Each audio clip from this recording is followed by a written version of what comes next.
The views and opinions of the host and guests are their own and do not necessarily reflect the position of the management and staff of Guardian Network.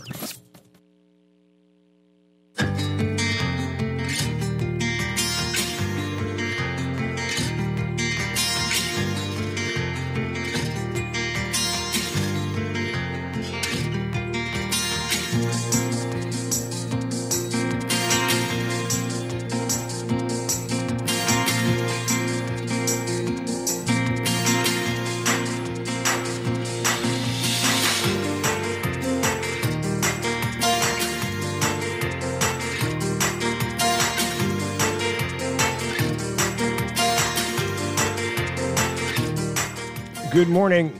The Prime Minister says the wrong deficit number was provided after initially suggesting the Guardian made up the info. Prime Minister also says one NGO from the Food Task Force turned in $100,000 in other government assets and says the company hired to collect government money kept millions. Plus, police aim for murders to come in under 100 this year. And we've got our interview with the Labor and Immigration Minister, Keith Bell. It's all straight ahead on this Thursday. I'm Dwight Strachan, and this is Morning Blend. Wake up, it's a new day. Wake up, it's a new day. It's the start of the new way. You know that it's the start of the end of the old way. Revolution. Wake up, it's a new day. Wake up, it's a new day.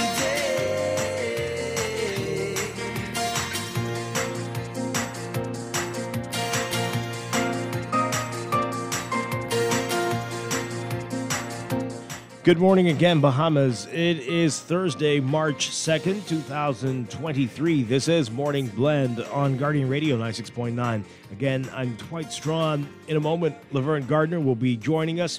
Also this morning in Morning Blend Business, we're going to be talking about labor on the blocks, their job fair set for this weekend. We'll get all the details about that, what you need to know. Be ready to take part in that. That's all straight ahead. But first, it's time for the overnight, the latest breaking news from while we're sleeping, and the top national and international headlines this morning.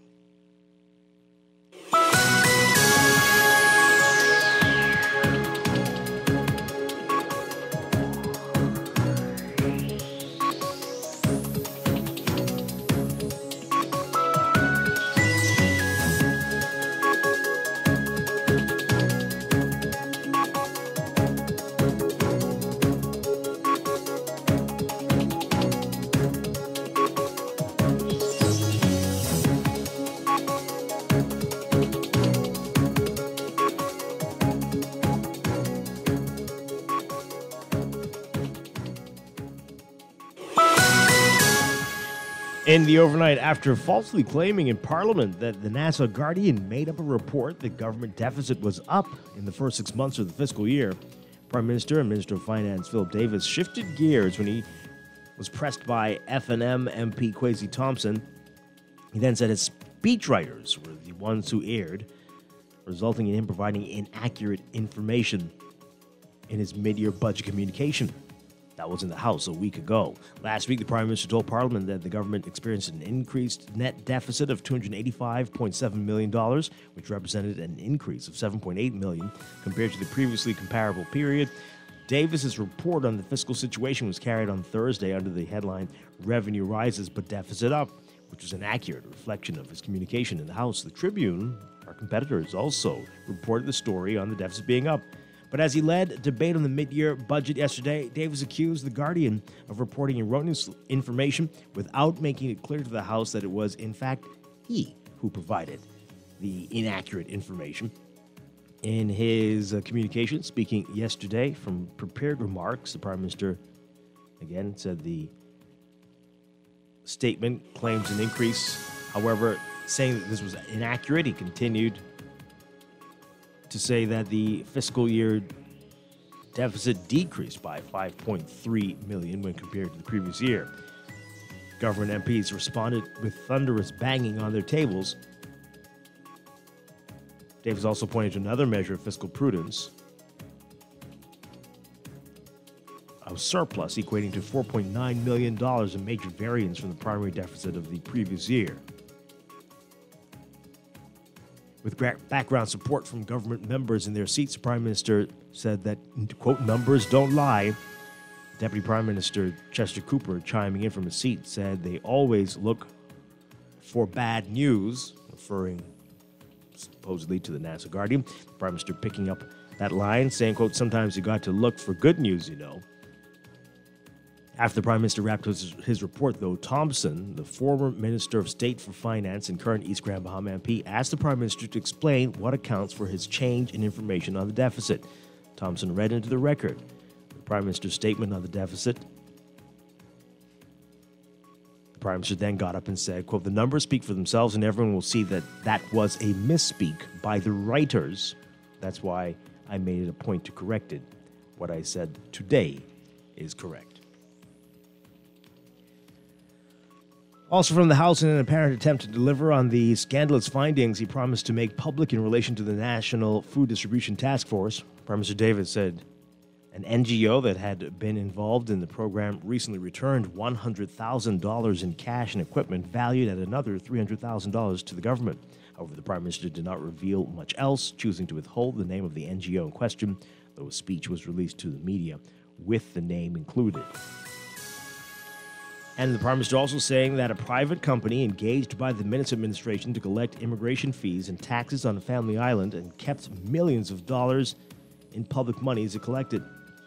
He says the reasons why this happened are profoundly unclear. While he did not name the company, his speech was sent out to the media with the company's name in it. In other news, Commissioner of Police Clayton Fernandez says the police force's goal is to keep the murder count under 100 in 2023, a goal he set last year as well, but one that was not achieved as criminals continue to unleash violence in communities across New Providence in particular. Fernandez says they're going to hold the line and reduce the overall numbers of homicides to the double digits. Fernandez says he didn't have a specific number in mind, though. Murders increased by 8% in 2022 from 119 in 2021 to 128. March 2022 was the deadliest month in the nation's recorded history, with 22 murders. More from the police commissioner. He is urging shantytown landowners and leaseholders who want to clear buildings from their property to wait for the government before acting. He was asked about prominent activists going into shantytowns and, quote, causing issues. He said, quote, we don't want them to break the law. The information with the shantytown is being addressed by the government.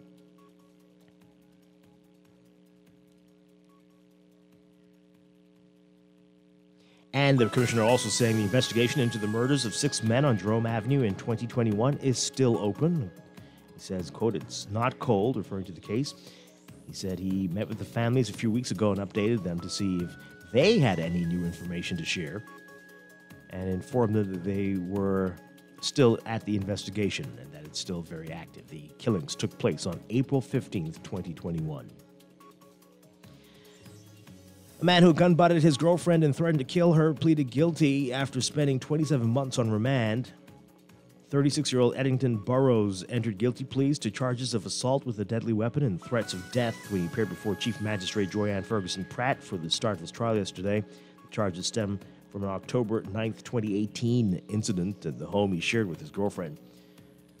Prosecution telling the court that while in the shower, she felt a blow to the back of her head. When she spun around, she saw Burrows, who struck her 2 more times. After she left the tub, Burrows followed her and threatened to kill her while pointing a gun at her. In mitigation, Burrows' lawyer said that Burrows had 6 minor children, ranging in age from 2 to 17. Bastian, his lawyer, saying that Burrows was remorseful and had no prior convictions. He asked the magistrate to take the 27 months that Burrows had spent on remand since November 2020 in passing sentence. In passing a 30-month sentence, Ferguson Pratt said, quote, "This court cannot countenance any sort of assault on a partner. The sentence takes effect from Burroughs' date of remand. He's awaiting trial for the attempted murder of the same woman in a separate incident." And two accused murderers had their cases sent to the Supreme Court for trial. 24-year-old Alvaro Curry of Boson Hill is accused of the February 24, 2022 shooting death of Jermaine Smith. Smith, also known as Rockman, was shot at the juncture of Blue Hill Road South and Cowpen Road. Curry, who is still on remand, will be arraigned on the murder charge in the Supreme Court on March 24th. Also committed to stand trial was pastry chef Felicia Bonamy. She will be arraigned for the September 24th, 2022 murder of Cable Bahamas executive Marcus Hinsby. He was found dead with multiple stab wounds in his locked condominium in the Veneto gated community. Bonamy is free on bail at this time.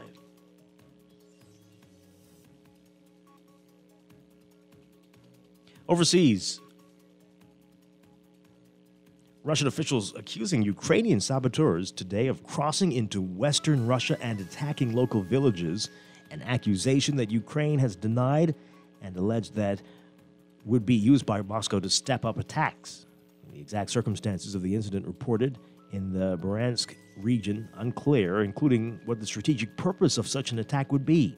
If confirmed, it would be another indication following drone attacks earlier this week that Kyiv could be stepping up pressure against Moscow by exposing Russian defensive weaknesses, embarrassing the Kremlin and sowing unease among Russian civilians. The announcement itself was a worrying development, since it could be used by Russian authorities to step up its attacks in Ukraine in retaliation as the war extends into its second year.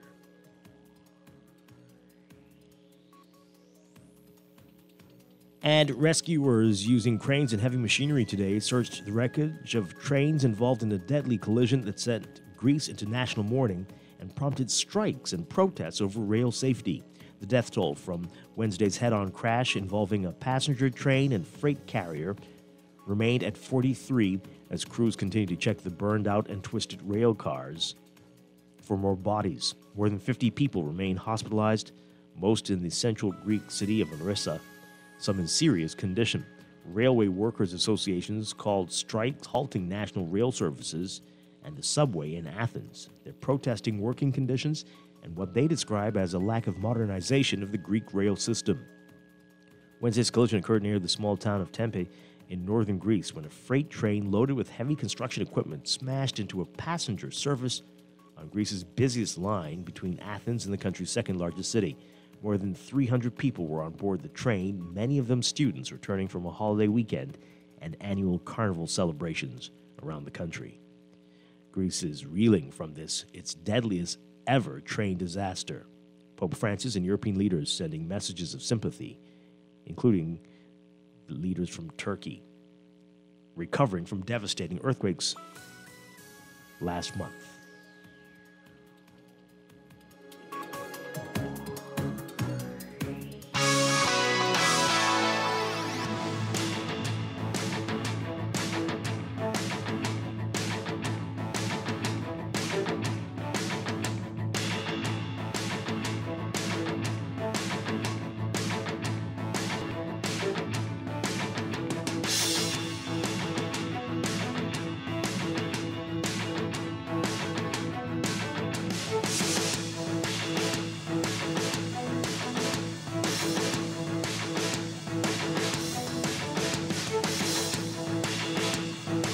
In sports, BAISS, the Track and Field Championships, they're here, and the rivalry between SAC and QC,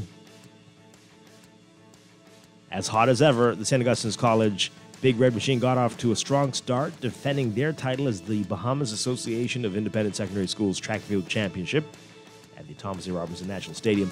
SAC had an early lead with 406.5 points, building up momentum with strong performances in the 400 meters and sprint hurdles. After missing last year's meet due to concerns surrounding the COVID pandemic, the Queens College Comets are back and are in second so far with 344 points. Behind them in third, St. John's College Giants with 147 points. Head coach for SAC, Jason Edwards, says they were down earlier in the day because of the result of the field events, but added that they rebounded nicely. You can read more about what's expected in today's Guardian Sports section. And from tennis, Team Bahamas continues to roll at the Junior Davis Cup competition in Guatemala City. The team of Jackson McTaggart, Gerald Carroll, and William McCartney earning a 3-0 victory over Nicaragua to finish the single round-robin section of play with an unblemished 3-0 win-loss record. In pool play, the unseeded Bahamian team defeated Jamaica on Monday, Barbados on Tuesday, and Nicaragua on Wednesday. Read more on this in today's Guardian Sports section. From the NBA, new team, same Kevin Durant. The Durant era in Phoenix getting off to a solid start Wednesday night with the 13-time NBA All-Star scoring 23 points on 10 of 15 shooting, adding an explosive offensive element to an already dangerous offense in the Suns' debut.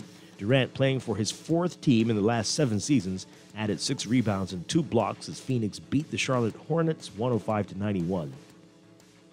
Durant actually saying he felt nervous, as it is a new team and a new group, but he wanted to play hard for them and the coach. Durant said despite his success, he still feels that he has something to prove to his teammates and coaches. Devin Booker feeding off Durant's energy, scoring 37 points.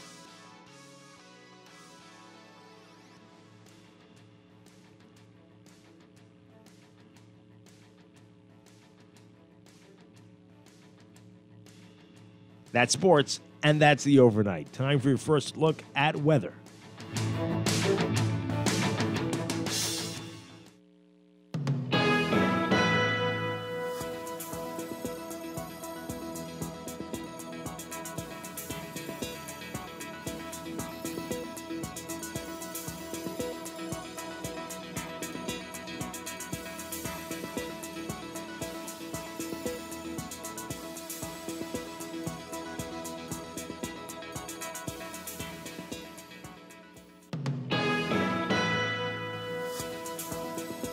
In your first look at weather for today, we've got deep layered dredging that will continue to maintain tranquil weather conditions across the area for the next several days.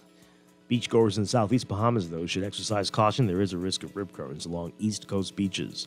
For all areas today, we're looking at mostly sunny and warm conditions, mostly clear and cool tonight. Small craft cautions in effect for the southeast Bahamas. Wind southeast to south at 10 to 15 knots in the northwest and central islands, but east to southeast at 15 to 20 knots in the southeast. Seas 2 to 4 feet in the northwest and central islands, but 4 to 6 feet in the southeastern islands. 71 degrees right now, mostly cloudy skies. We're looking at highs getting up to around 84 Fahrenheit, 29 Celsius. Overnight lows tonight getting down to about 64 Fahrenheit, 18 Celsius. That's your first look at weather this morning. We'll have your extended outlook coming up after traffic in just a bit.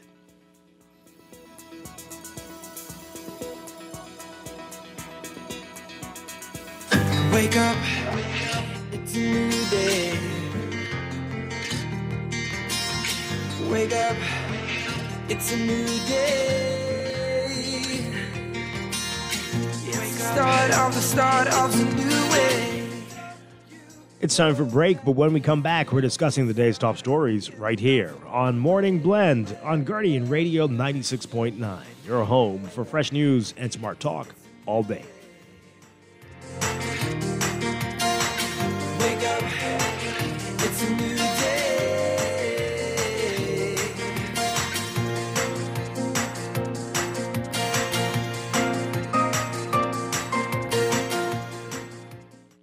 Screws and Fasteners World, Balfour Avenue and Palm Beach Street, has those hard-to-find fasteners for you right now. You can find stainless steel regular hex, carriage bolts, galvanized bolts, threaded rods, nails, self-tap screws, sex bolts, anchor bolts, turnbuckles, masonry tools, hand tools, and weed whacker strings. Check out the rope selection and car body fasteners, too. Special orders are welcome. It's your #1 fastener store. Screws and Fasteners World, Balfour Avenue and Palm Beach Streets. Call 326-1976. Greetings, allow me to introduce myself. I am the New Tortilla Lime Crunch Chicken Sandwich from Wendy's. And I have a little of everything. Avocado, taco mayo, pickles, and crunchy tortillas on top of a delicious breaded chicken fillet. Yes, the new Wendy's Tortilla Lime Crunch Chicken Sandwich has as many flavor personalities. Try it today at your Wendy's, where we are different inside and out. Get your Carifta tickets. The 50th Carifta Games is coming. April 7th to April 10th. Tickets are on sale now. Online at Carifta50.com or at the Thomas A. Robinson National Stadium, Western Grand Entrance. For more details, email tickets at Carifta50.com or call 605-4051. Wake up, it's a new day. Wake up, it's a new day. It's the start of a new way. Whether you're first or new home or even using your existing home as equity, RBC understands that your journey to home ownership is unique and your mortgage financing should reflect that. That is why at RBC we have dedicated mortgage specialists that provide sound advice and helpful solutions to make your dream home a reality. Best of all, the RBC mortgage team is mobile, flexible, and will meet you almost anywhere. Visit rbc.com/take 60 seconds to connect with an RBC mortgage specialist. Carifta is almost here, and Alive has partnered with TCL for you to capture gold at the 2023 Carifta Games. Switch to Alive and get a free TCL 30 Plus or TCL 30 SE on select Alive postpaid plans to share pictures and videos of our Bahamian athletes as they hit the tracks to win gold. Visit your nearest Alive store or mobile van location and come gold with us at the 2023 Carifta Games. Florida Auto Parts can deliver all the auto parts your car will ever need, direct from the USA and from around the world. Florida Auto Parts provides fast delivery on auto parts, and we ship throughout the Bahamas, genuine or aftermarket, new or used, and all for the best price. Call Florida Auto Parts Trusted Parts Rep on WhatsApp at 1-786-772-8777 to save on your next auto parts purchase. Florida Auto Parts, the right parts at the right price. Technology serves to make our lives better, so why not your business too? At Custom Computers, we've been maintaining our knowledge and relationships with top tech companies since 1987 and carry only the most trusted brands like Apple, Microsoft, HP, and more. No company has helped more businesses build reliable IT systems than Custom Computers. You name it, we've done it. Call 396-1101 to talk to any of our business experts. Find trust in your tech. Count on Custom Computers. Fidelity, we're good for you. Whether your business is in-store, on the go, or both, let Fidelity work with you to maximize your customers' payment options with a fixed or mobile so that you never miss a sale. It's safer than cash and more convenient so that you can take your business anywhere. For details, contact a business development officer today at 356-7764 in Nassau or 352-6676 in Freeport, or visit our website at fidelitygroup.com. Fidelity, we're good for you. Wake up, it's a new day. Wake up. Welcome back to Morning Blend here on Guardian Radio 96.9. We are streaming live on GuardianTalkRadio.com and on the Guardian Radio app for smart devices. We're also on your televisions on Cable Bahamas Channel 969 and BTC Float Channel 612. You can tweet us at MorningBlend969 or Facebook.com/MorningBlend969. Text us on the Guardian Radio text line, powered by BTC 422-4796. Standard text rates apply. Once again, I'm Dwight Strachan. Joining me now, Laverne Gardner. Laverne, good morning. Are you there? Good morning, Laverne. Oh, you're on mute? Yeah, you're muted. Unmute yourself. Okay, while she does that, we've got a lot to get to this morning. We are scheduled to be having a discussion with Labor and Immigration Minister Keith Bell, and that's going to happen in this hour, and hopefully we'll be able to convince him to stick around for the 8 o'clock hour, too. We'll see.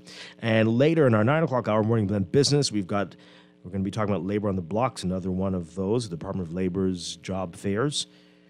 One's going to be in Carmichael. That is coming up. We'll tell you all the details about that in our 9 o'clock business hour. Laverne, still having mic issues there? Yep, okay, you sort that out. In the meantime, we'll get into what else is in the news.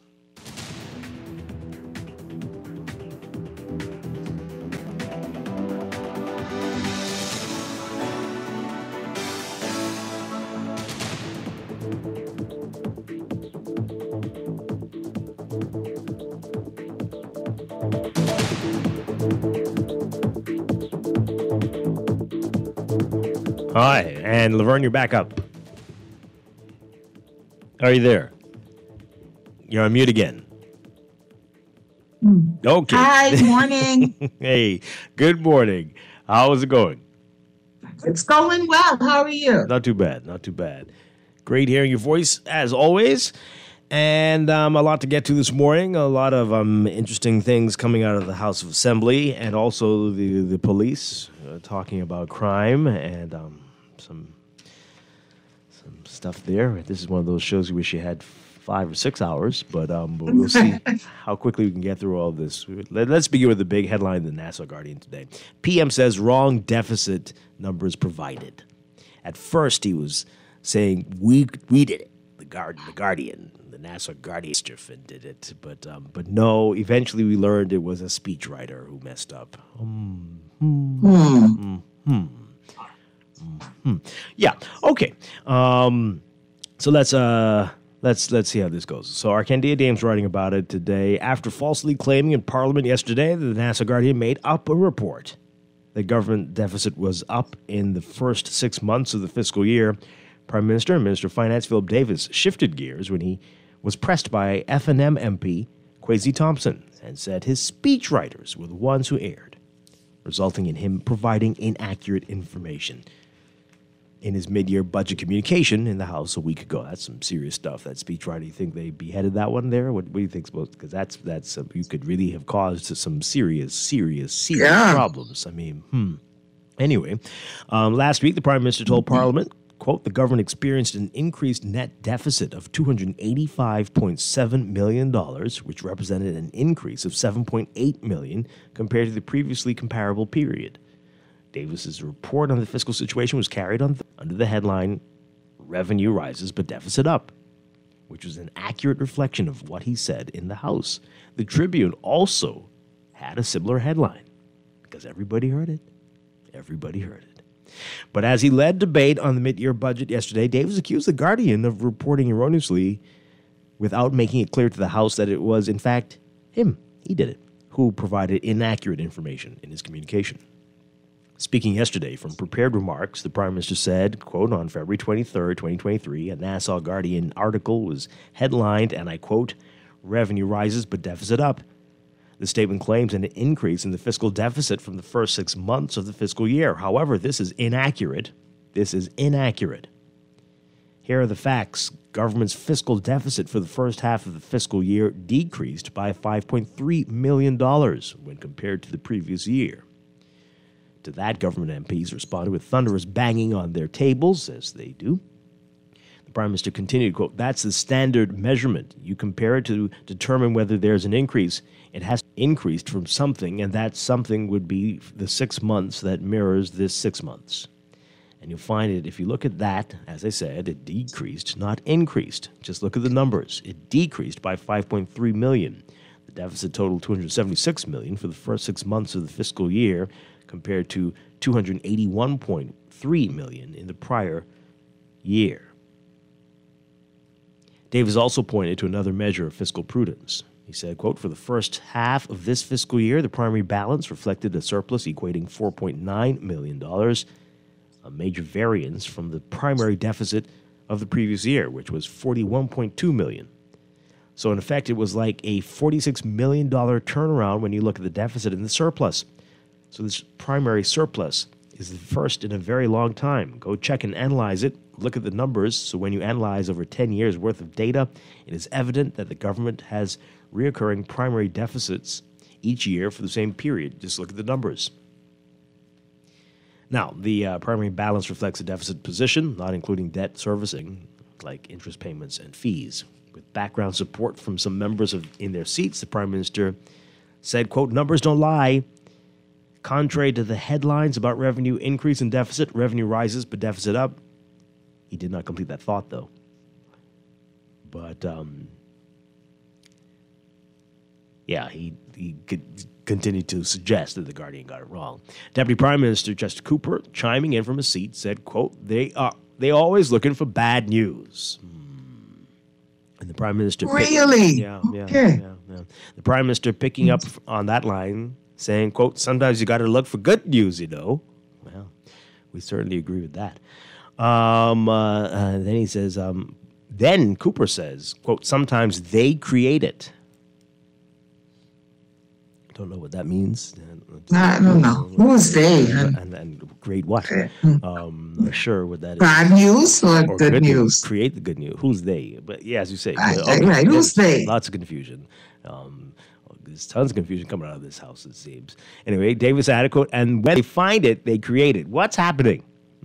Okay. Then he said, government's revenue performance during the first half of the fiscal year 2022-2023 has improved significantly due to a vibrant rebounding economy and strengthened collection efforts. After the Prime Minister wrapped up his contribution, Kwesi Thompson, former Minister of State for Finance and current East Grand Bahama MP, asked the Prime Minister to explain what accounts for his change in information on the deficit. Thompson read into the record of the House the Prime Minister's statement on the deficit made in the mid-year budget communication last week. Thompson said, quote, "From your statement, you've indicated that there was an increase in terms of what took place compared to last year. You're now giving different information, and I'm now asking the Prime Minister if he can clarify, because this was a speech that he made just last week. So if he can give an explanation of what the difference is, and that's how we ended up with this headline, it was based on what was said." Prime Minister then got up and said, quote, "The numbers speak for themselves and everyone will see that was a misspeak by the writers. That's why I made it a point to correct it. What I said today is correct." But you made a point. You didn't initially make a point that the speechwriter wrote the incorrect number. You made a point to point out that the Guardian in particular got it wrong and always likes bad news. But the Guardian could only print what they heard, they received. And that was not the narrative that you started off with. You started off with the Guardian got it wrong. You were quick to point. You didn't point to your speech the week before and said, "I know I said in my speech last week." You made reference to the Guardian's headline. Yeah.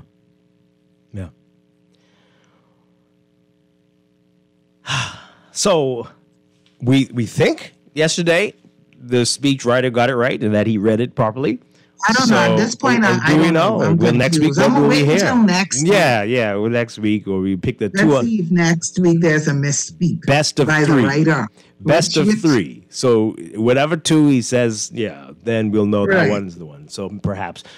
But I'm always looking to take swipes at the media. What do you make of that, folks? What do you make of this? And that's a serious misspeak.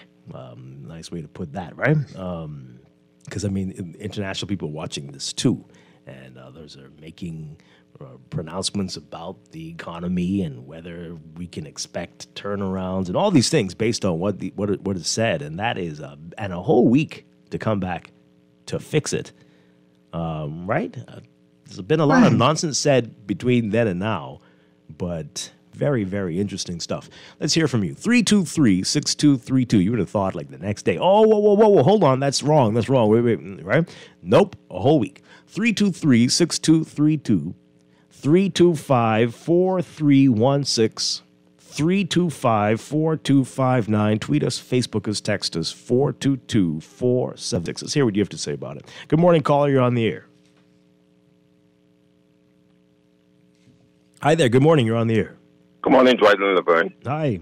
Good morning. You know, Dwight and Laverne, it's very concerning. Let me tell you what really concerns me the most. You know, it still seems as if politicians believe that Bahamians, the average Bahamian out here, is really backward. We are unknowledgeable about a whole lot of things, you know, and even though we may not have the real in-depth information on what's going on, our analysis is not that far off. You know, I have a problem when Bahamians, ordinary Bahamians out here, who are feeling the impacts of these missteps and so-called mistakes and so on and so forth. When we speak to these things from our vantage point, we are either ridiculed or pushed down or even victimized. You know, I have a real serious problem with that. Yesterday, I made a statement on your radio, and I think someone behind, after I made my statement, came back about a DNA operative operating for the FNM. You know, it didn't surprise me, but I was quite taken aback because, you know, to a point, because here it is. We're given our analysis as it is on the ground, what the ground is saying. And yet these pundits in these on the airwaves and in the groups tend to attack people because we're critiquing the current government or current administration. When the previous administration was in, they took liberties at bashing that administration at every turn, left, right, and center. Even under the Perry Christie administration, there were many in the FNMs and others who bashed that administration. But, you know, we need to get past the point of petty politics in this country. We have a country to build. No party. And I said it before, and I was happy that my good friend Dwight, who is also a staunch PLP, a good friend of mine, you know, he said the same thing. You have to learn how to take the good and the bad. You need to take constructive criticism as well as the praise. And if the people out here are giving you critique on your performance and on the lack of services that they're receiving, then these people. That's the only way you're going to improve the government. That's the only way the government is going to listen to what the people are saying and make the necessary adjustments. But we have too many people, in closing, we have too many people out here just playing petty party politics when our country is in crisis, and they're acting as if there's no crisis.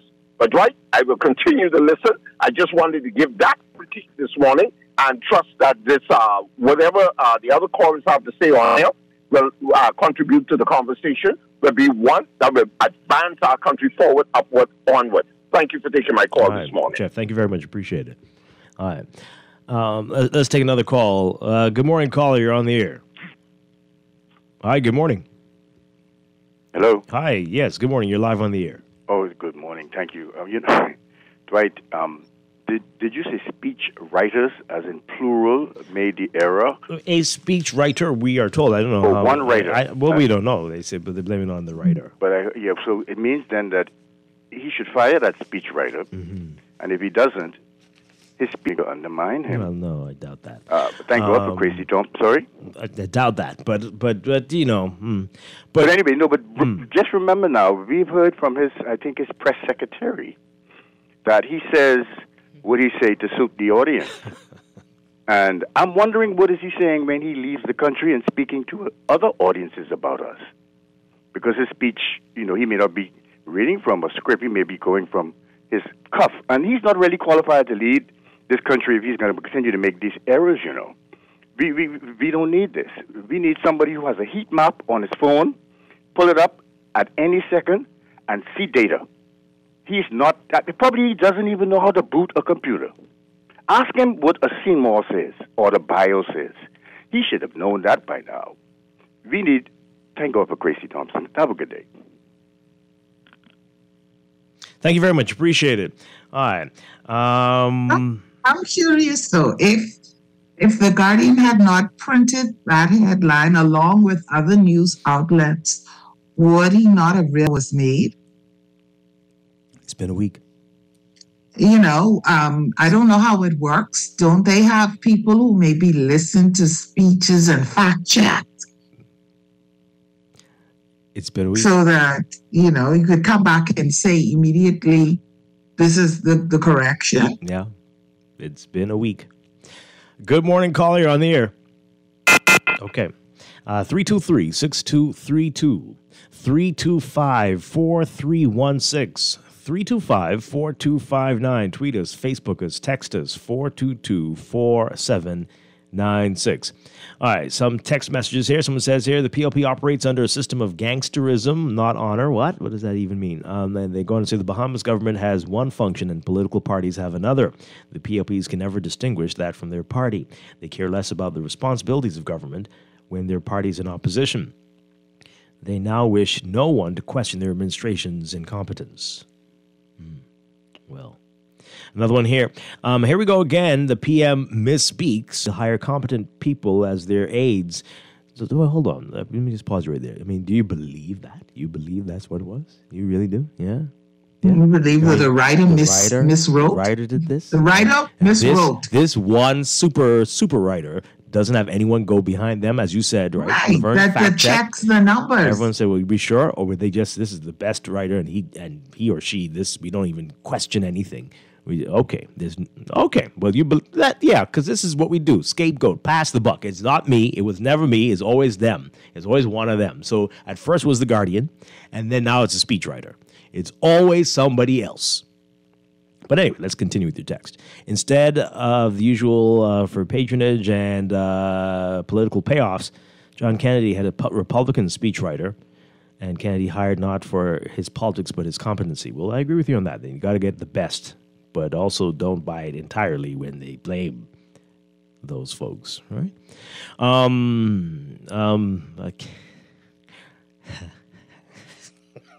Read this. They say, is misspeak another word for lie? No. Error was made. I uttered an error. I uttered something that was incorrect. That's a misspeak. Now, very unfortunate blunder. This makes me have doubts about the accuracy of statements on the government and the economy from the government. Well.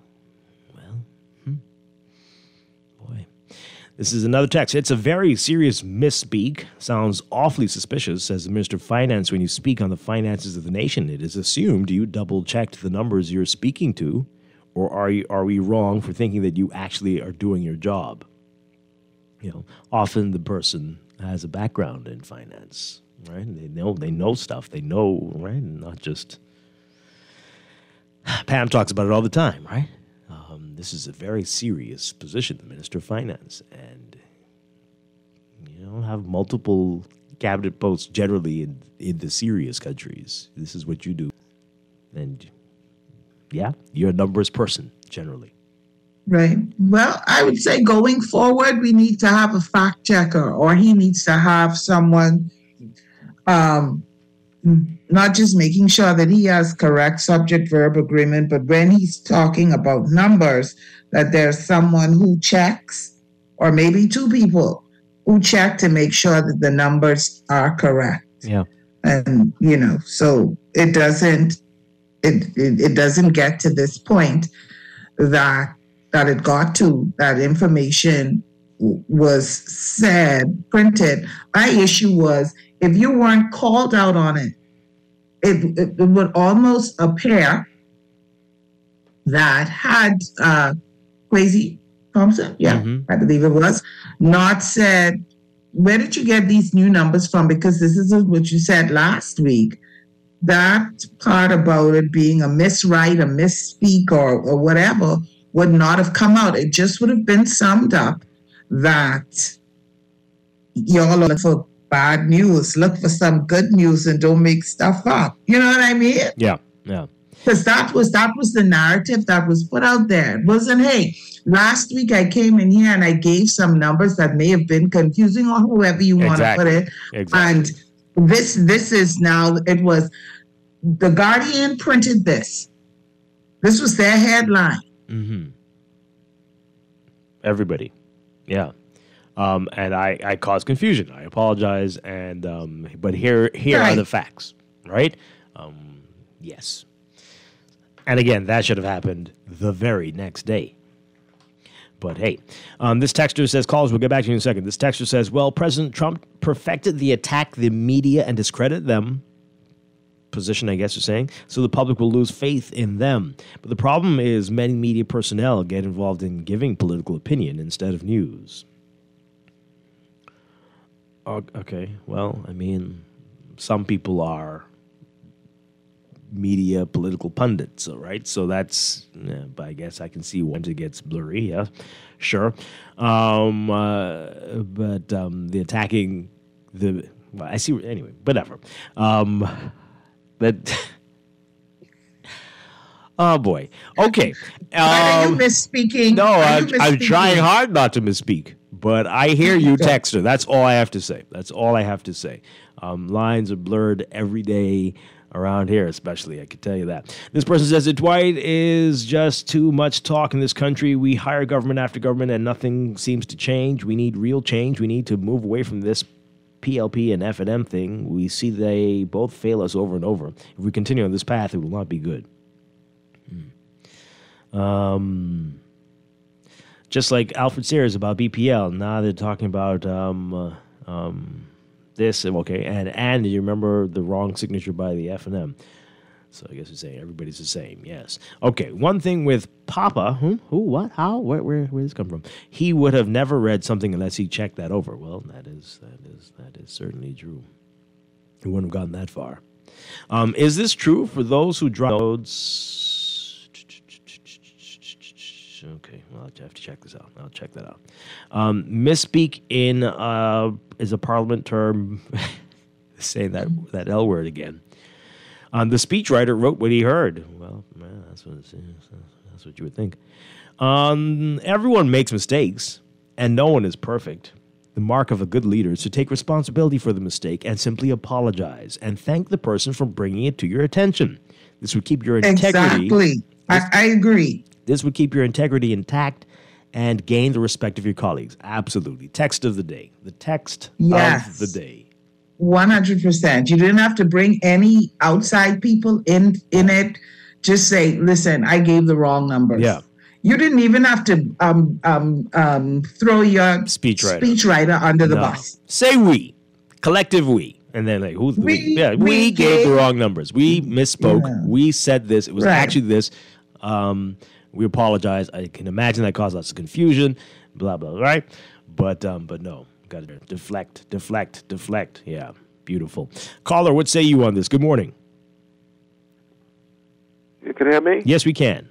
Yeah, my thing is, boy, it is confusing what's happened. My recommendation is to maybe they could have Al-Qaeda come on there and they could clarify what the real figures are in relation to that. And like you say, we all may have made a mistake. There's nothing wrong with that.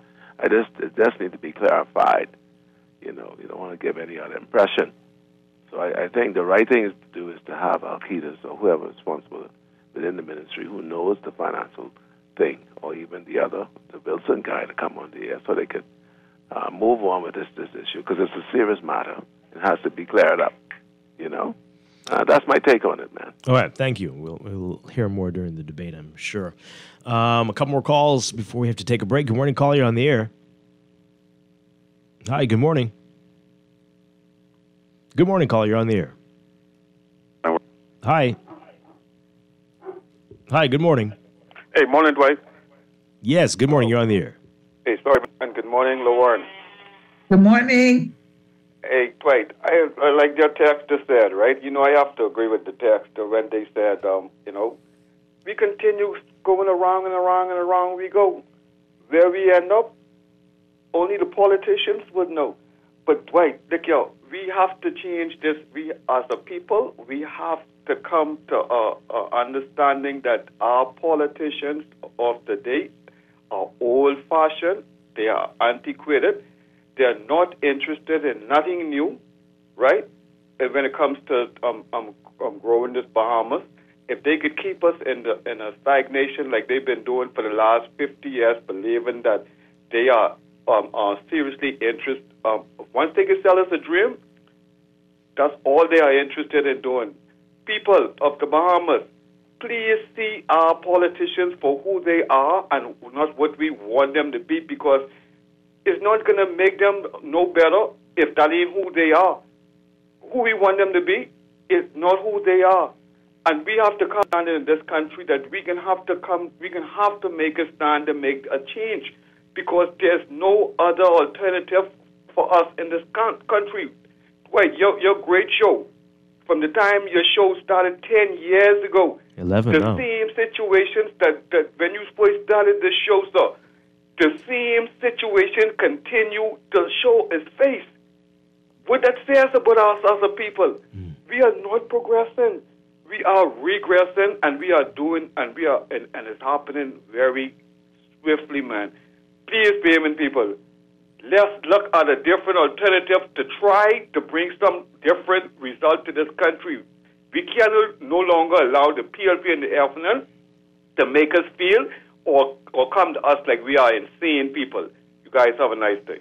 Okay, thank you very much. One final call. Good morning. You're on the air. Are you there? Okay. All right. A couple messages as we go to the break. This person says here, the NASA Guardian is one media house that is consistent. Media house with many followers seems to never be misquoted by the Prime Minister, even with their record of propaganda reporting. Seems like the public have seen the light nowadays. We're not fooled. Okay. Well, I mean, I don't know who you're talking about there, right? But probably one of the online groups. Let's not speculate. Right. But no one ever says anything about the falsehoods they put out there. But I guess we are a newspaper of record, so that's a good sign that you can tolerate nonsense from those folks, but we're right. So let's hope that's what it is. Do you recall when Michael Akita said that he didn't know what a skew was, but don't accept this as misspeak? This is a clear indication that the person speaking has zero involvement in policy making because they're not aware of a fundamental principle regarding the policy they claim to have implemented. I said it before, someone else is in charge of the Ministry of Finance. Yikes. The Prime Minister just appears to be making the speeches. Oh, boy. Okay. All right, so we're going to leave this right there. We're going to be talking with the Labor and Immigration Minister, Keith Bell. He's here with us, and we have a lot to talk to him about. That's coming up after the break. This is Morning Blend on Guardian Radio 96.9.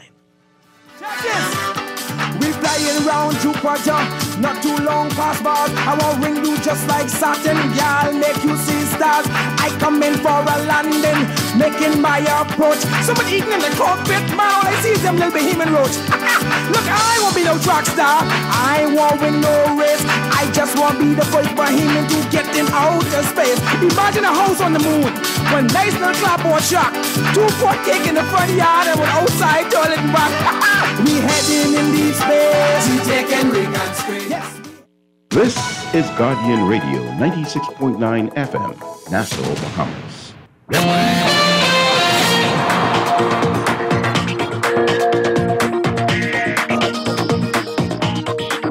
7:35, time for your first look at traffic for this morning, brought to you by RBC. RBC's mortgage specialist can provide helpful solutions to make your dream home a reality. In your real-time traffic at this hour, we are seeing heavy traffic on Milo Butler Highway from Fire Trail straight up to Tonic Williams-Darling Highway. That roundabout looking congested from multiple directions for you this morning, especially westbound on Tonic Williams-Darling. So keep that in mind. Glaston Road also busy for you, just about midway between Fire Trail and JFK Drive. Elsewhere, we're seeing building traffic on Carmichael eastbound to Blue Hill Road and also westbound to Coral Harbor Road. And on Cowpen Road near Faith Avenue, especially eastbound, you're going to be seeing some heavy traffic there as you make your way to that junction. In eastern Providence, building traffic on Eastern Road, just west of Fox Hill. You see it in front of you to about Johnson Road and Prince Charles Drive at the major intersections like First Avenue. And building traffic on Bernard Road as well. That's what we're seeing so far. That's your first look at traffic. We'll have another update for you after the 8 o'clock news.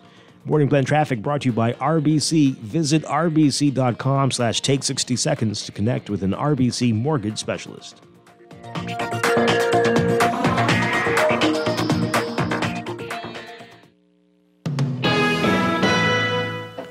And time for another check of your weather. Deep layered ridging will continue to maintain tranquil weather conditions across the country for the next few days. In the southeast Bahamas, beachgoers could see, there is a risk of rip currents there. For all areas, mostly sunny and warm today, mostly clear and cool tonight. Small craft caution in effect in the southeast Bahamas. Temperatures getting up to around 84 Fahrenheit, 29 Celsius. Overnight lows tonight getting down about 64 Fahrenheit, 18 Celsius. In your extended outlook, high pressure will remain the dominant weather feature, supporting more moderate to fresh winds across the islands into the weekend. So for Friday, tomorrow, mostly sunny, warm and breezy. Saturday, partly to mostly and warm, with a slight chance of a few isolated showers, mainly across Grand Bahama and Abaco. That's your Morning Blend weather check. We'll be back with more Morning Blend in just a moment here on Guardian Radio 96.9.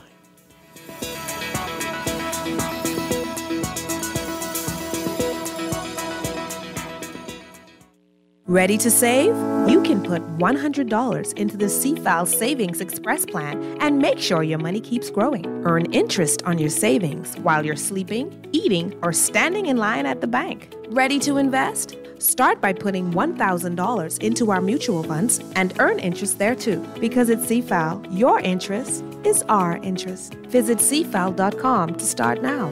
CFAL. Growing wealth for future generations of Bahamians. Welcome to the power of Visa, with access to thousands of travel and shopping and dining discounts with up to $1,500 in savings yearly with prepaid Visa travel rewards cards. Book the cheapest flights, even cheaper than Orbitz and Expedia. Get cash back at participating hotels, car rentals with automatic insurance, and online shopping discounts at U.S. stores like Gap, Best Buy, and more. Get your 30-day free trial when you download our Mobile Assist app. Visit mobileassist/rewards now for your prepaid Visa travel rewards card.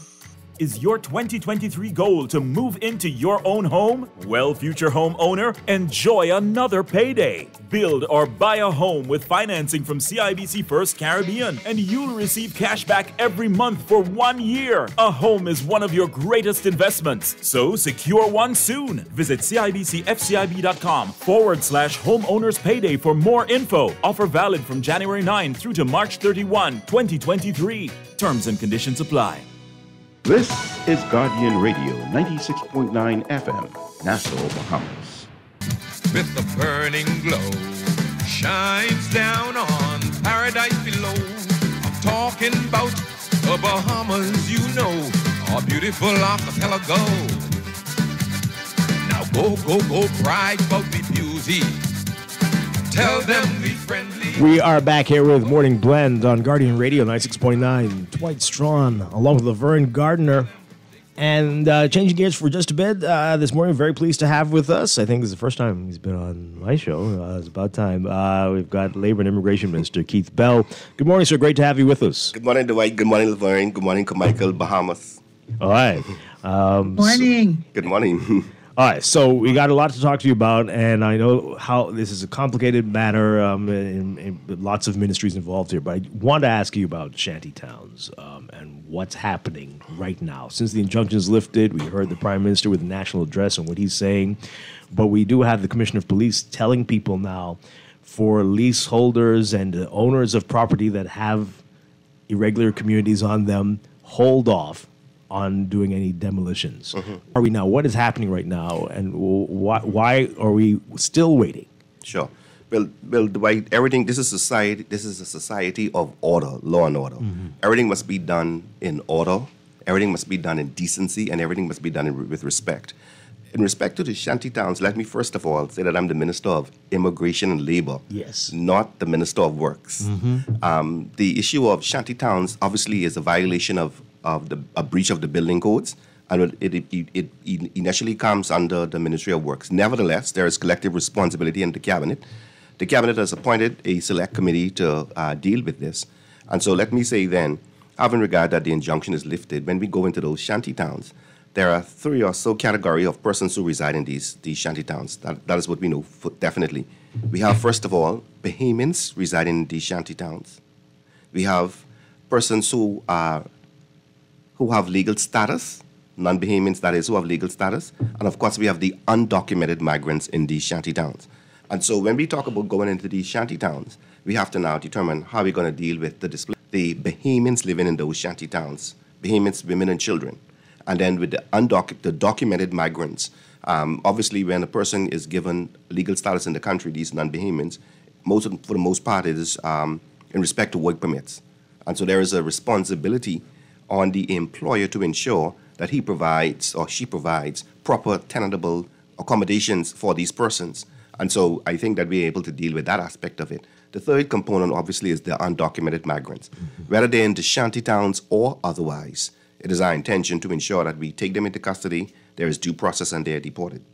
As it relates to the demolition and removal of these shanty towns, then, of course, as you know and appreciate, it calls for tremendous financial resources. And so the government has indicated that what we don't want, and I saw the article by the Commissioner of Police, where he's indicated, telling persons just hold on and wait on the government, is that we don't want anarchy and chaos in these areas. Because you have Bahamians living in these areas, there is a strong likelihood of some degree of resistance by Bahamians. And so what we don't necessarily want is no confrontation, no physical confrontation. And so it isn't a matter of that we don't want to move, but we want to ensure that when we do move, we would have given the persons notice, we would have mobilized our resources, we would have ensured that we made provisions for Bahamians living in these shanty towns who now have to go and find alternative accommodations. And of course, we want to make sure that when we go in there, that we arrest and deal with the undocumented migrants, so much so that we don't find the development of another shanty town someplace else. It's going to take this process of trying to determine what to do with each category. Well, we have started, the Bahamas Immigration Department, we started from the first week of February. We've already gone down. The largest shanty town in the country, obviously, is an area called The Farm in Abaco, and it has grown exponentially from about 50 acres to over 200 acres. And so we have already gone in a number of areas. There's an area called The Gully in Abaco. We've gone in there and we've already started cleaning out, or rather, we've already started taking into custody the undocumented migrants. And that was up to yesterday. We've began the operations. And so now I would have spoken with my minister colleague in Parliament yesterday, Alfred Sears, and certainly the Minister of National Security. We need both the police, defense, and immigration, who have already done assessments in these areas to begin to move.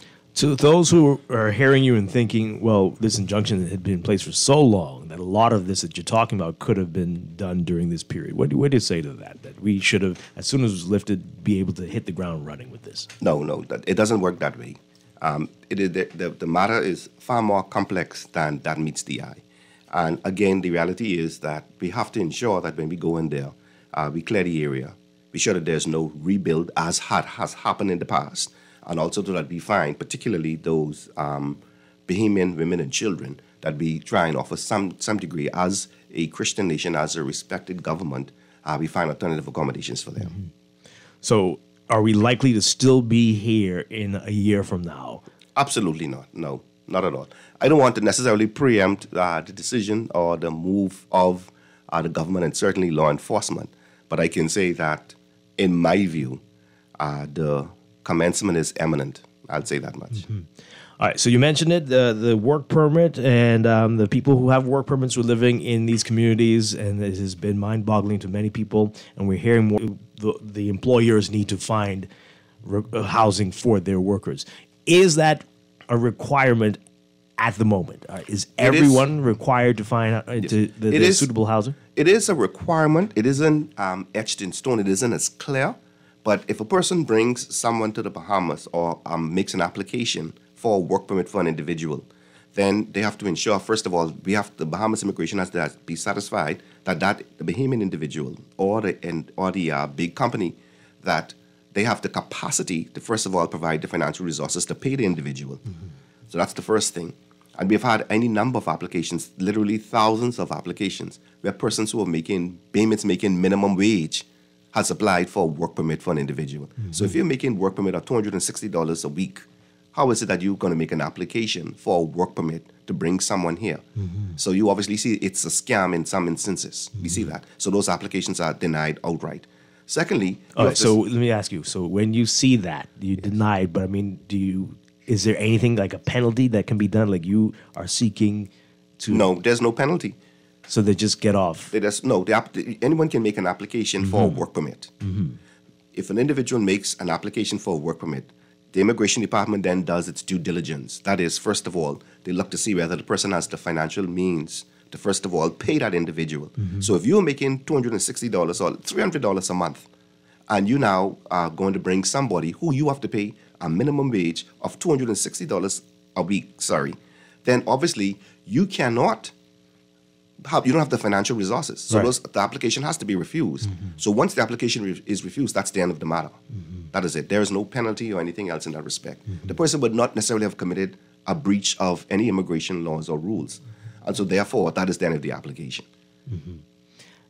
Minister, what about is there a penalty if you apply for a work permit, but you don't provide some sort of regularized, decent housing? Like you are bringing someone here and you're not providing the minimal living conditions for them. They have to, in essence, find their own living conditions. There's no penalty for that?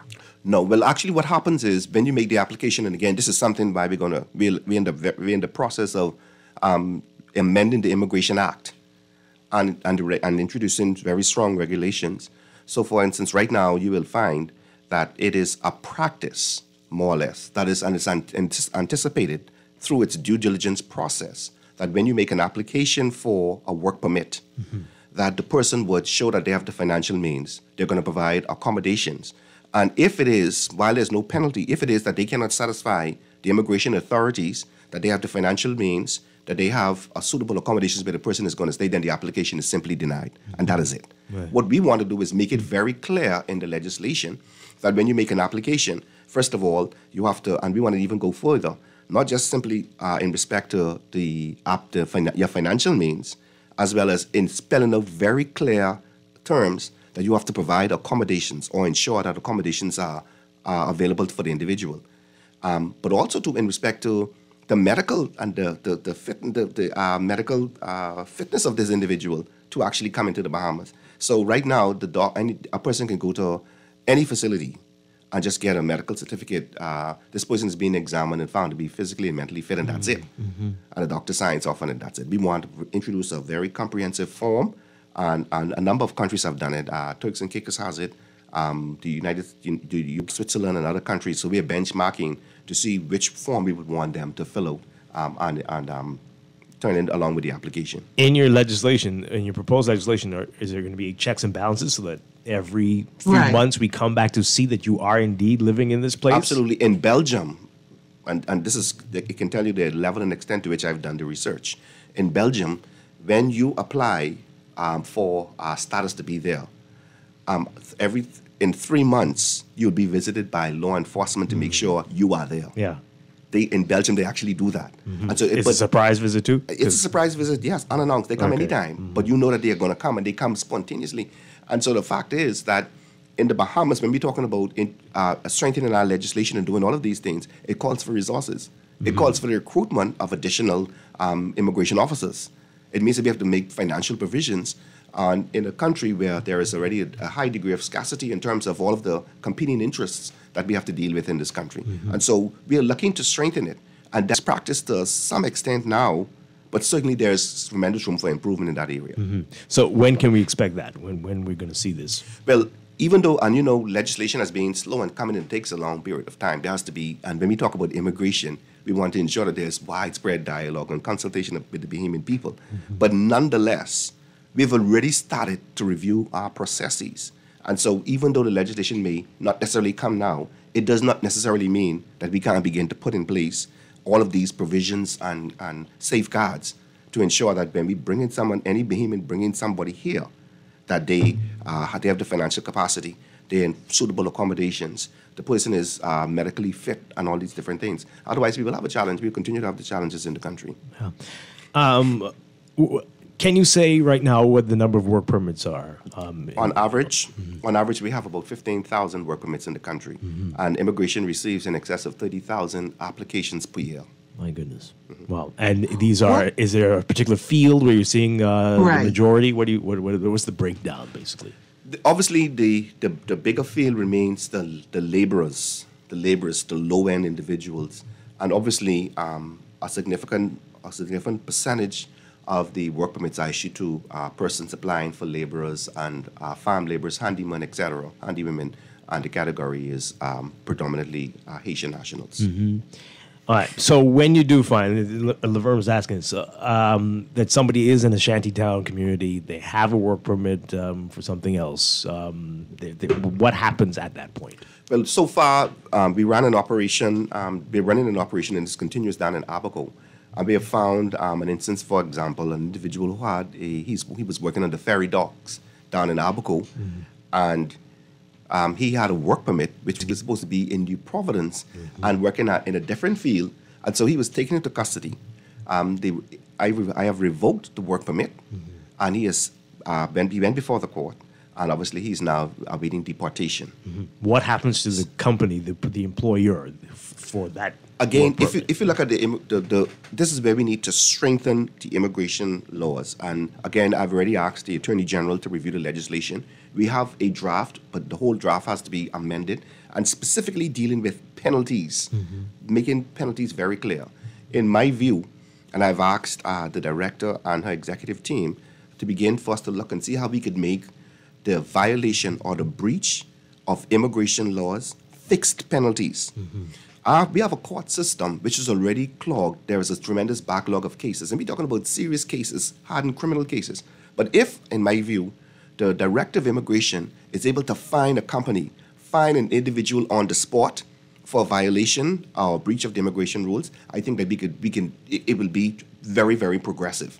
And then if we come and we fine you first time for having an individual who you're harboring an individual, or you have somebody working in your employment without a permit, right, or working outside the scope of your permit.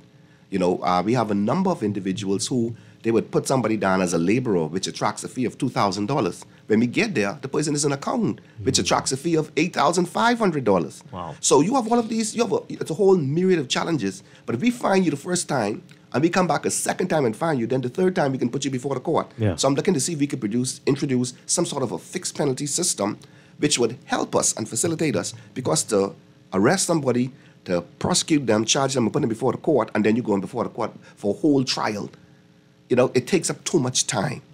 But isn't the situation serious enough that we want to head this off immediately instead of allowing you to accrue all these violations? Well, no, right. I appreciate that, but I'm saying to you, let's say, for example, instead of putting all of these cases before the court right now, where we're not getting anywhere, one case on average in the magistrate's court takes 2 years where a person pleads not guilty. So imagine now, if we begin now charging all of these people and putting all of them before the court, and we begin to clog up the system, the other more serious offenses as well that we have to compete with and deal with, we will have a further challenge in the country. I think some people might be fine with that one. But I'm not saying not to put them before the court. But I'm saying, for example, we could have like a 3-strike rule. The first time we come and we find you, the second time we have to come to your house, the fine is double or tripled. And the third time you go before the court, and this time when we go before the court, we're asking the court to incarcerate you. Yeah. Are there any companies before the court right now, or anything like that happening right now? There are a few, and in the operations we ran in Abaco, just over the last 2 weeks, we've had 30 convictions before the courts. And what does that entail? What happens there? We would have had, persons would have paid a fine, and we would not have charged the employees, but we would have charged the individuals. It takes a bit longer now to trace and track and put the files together and put them before the court, if we're going to take that approach. Why shouldn't we, or shouldn't we take that approach? I mean, I have warned the employers already. I've given them warning to stop. So they've gotten the warning already. I've warned the doctors, I have warned the attorneys, the notary publics, and everybody. And tell them, if you continue to do this, then you will be put before the court. And so it is our intention to start with the prosecutions of these individuals and these professionals and the employees to ensure that we send a very clear message. I mean, do you feel that they're taking this seriously? Well, they are taking it seriously. I'm satisfied that they are. But nevertheless, the volume you're talking about is tremendous. Laverne, you were saying something. Well, Minister, I like the idea that you're putting forth with immigration being able to levy these fines. My only issue is the 3 strikes. That's too many strikes, in my opinion.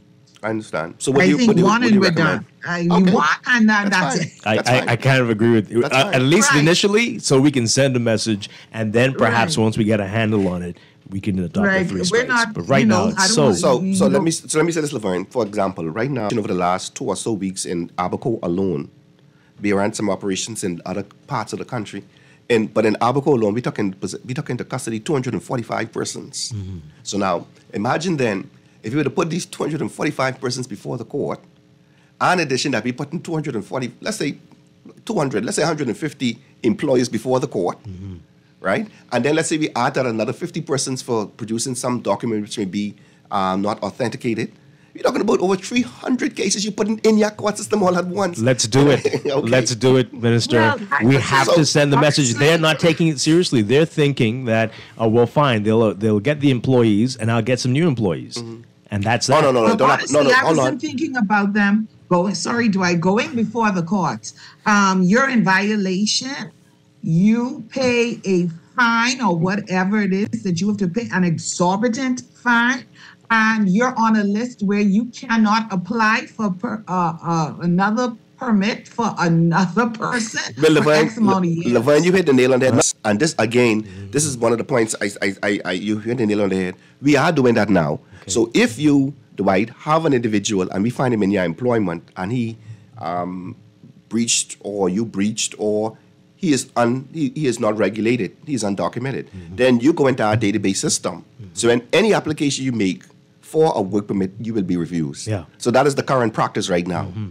Do you agree that we should name and shame these people, these employers, these companies? I am in full support of it. England did it some years ago.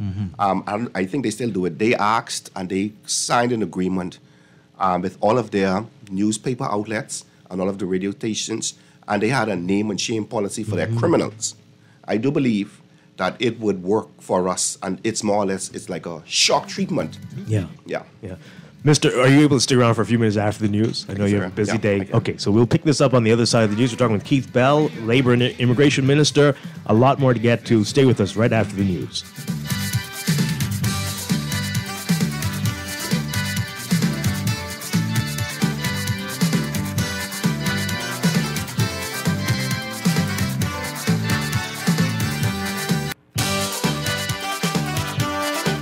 And we're back here with Morning Blend on Guardian Radio 96.9. Dwight Strachan, along with Vern Gardner. We've got Labor and Immigration Minister Keith Bell. He's graciously given us just about 10 minutes more before he has to go. He's got a meeting, but he's promised to come back tomorrow. So that's amazing. But we've got to ask you a couple questions before we let you go, Minister. Okay, so we heard PLP Chairman. He's a Cabinet Minister as well, Fred Mitchell. He is an MP as well. A voice note that we have talked about because we can't get over it, for a number of weeks now, where he says we have a labor shortage, a worker shortage, and that we need the people from the South. I'm paraphrasing quite a bit, and that they're Bahamians. We're not having enough babies, and we don't have enough Bahamians to do the work, especially the low-level jobs, and that we should be paying less attention to those workers than the folks who come in from the North, who can buy their citizenship essentially.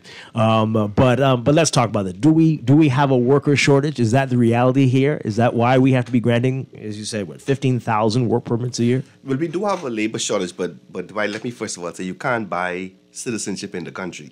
So I want to make permanent that very residency. Clear. You can invest $750,000 in some property in the country, and you can apply for permanent residence, but you can't buy citizenship. You can apply once you meet certain requirements, but there's no purchase. Immediate and automatic. There's no purchase of citizenship in the country. Okay. No, there is obviously a very, very significant labor shortage in the country.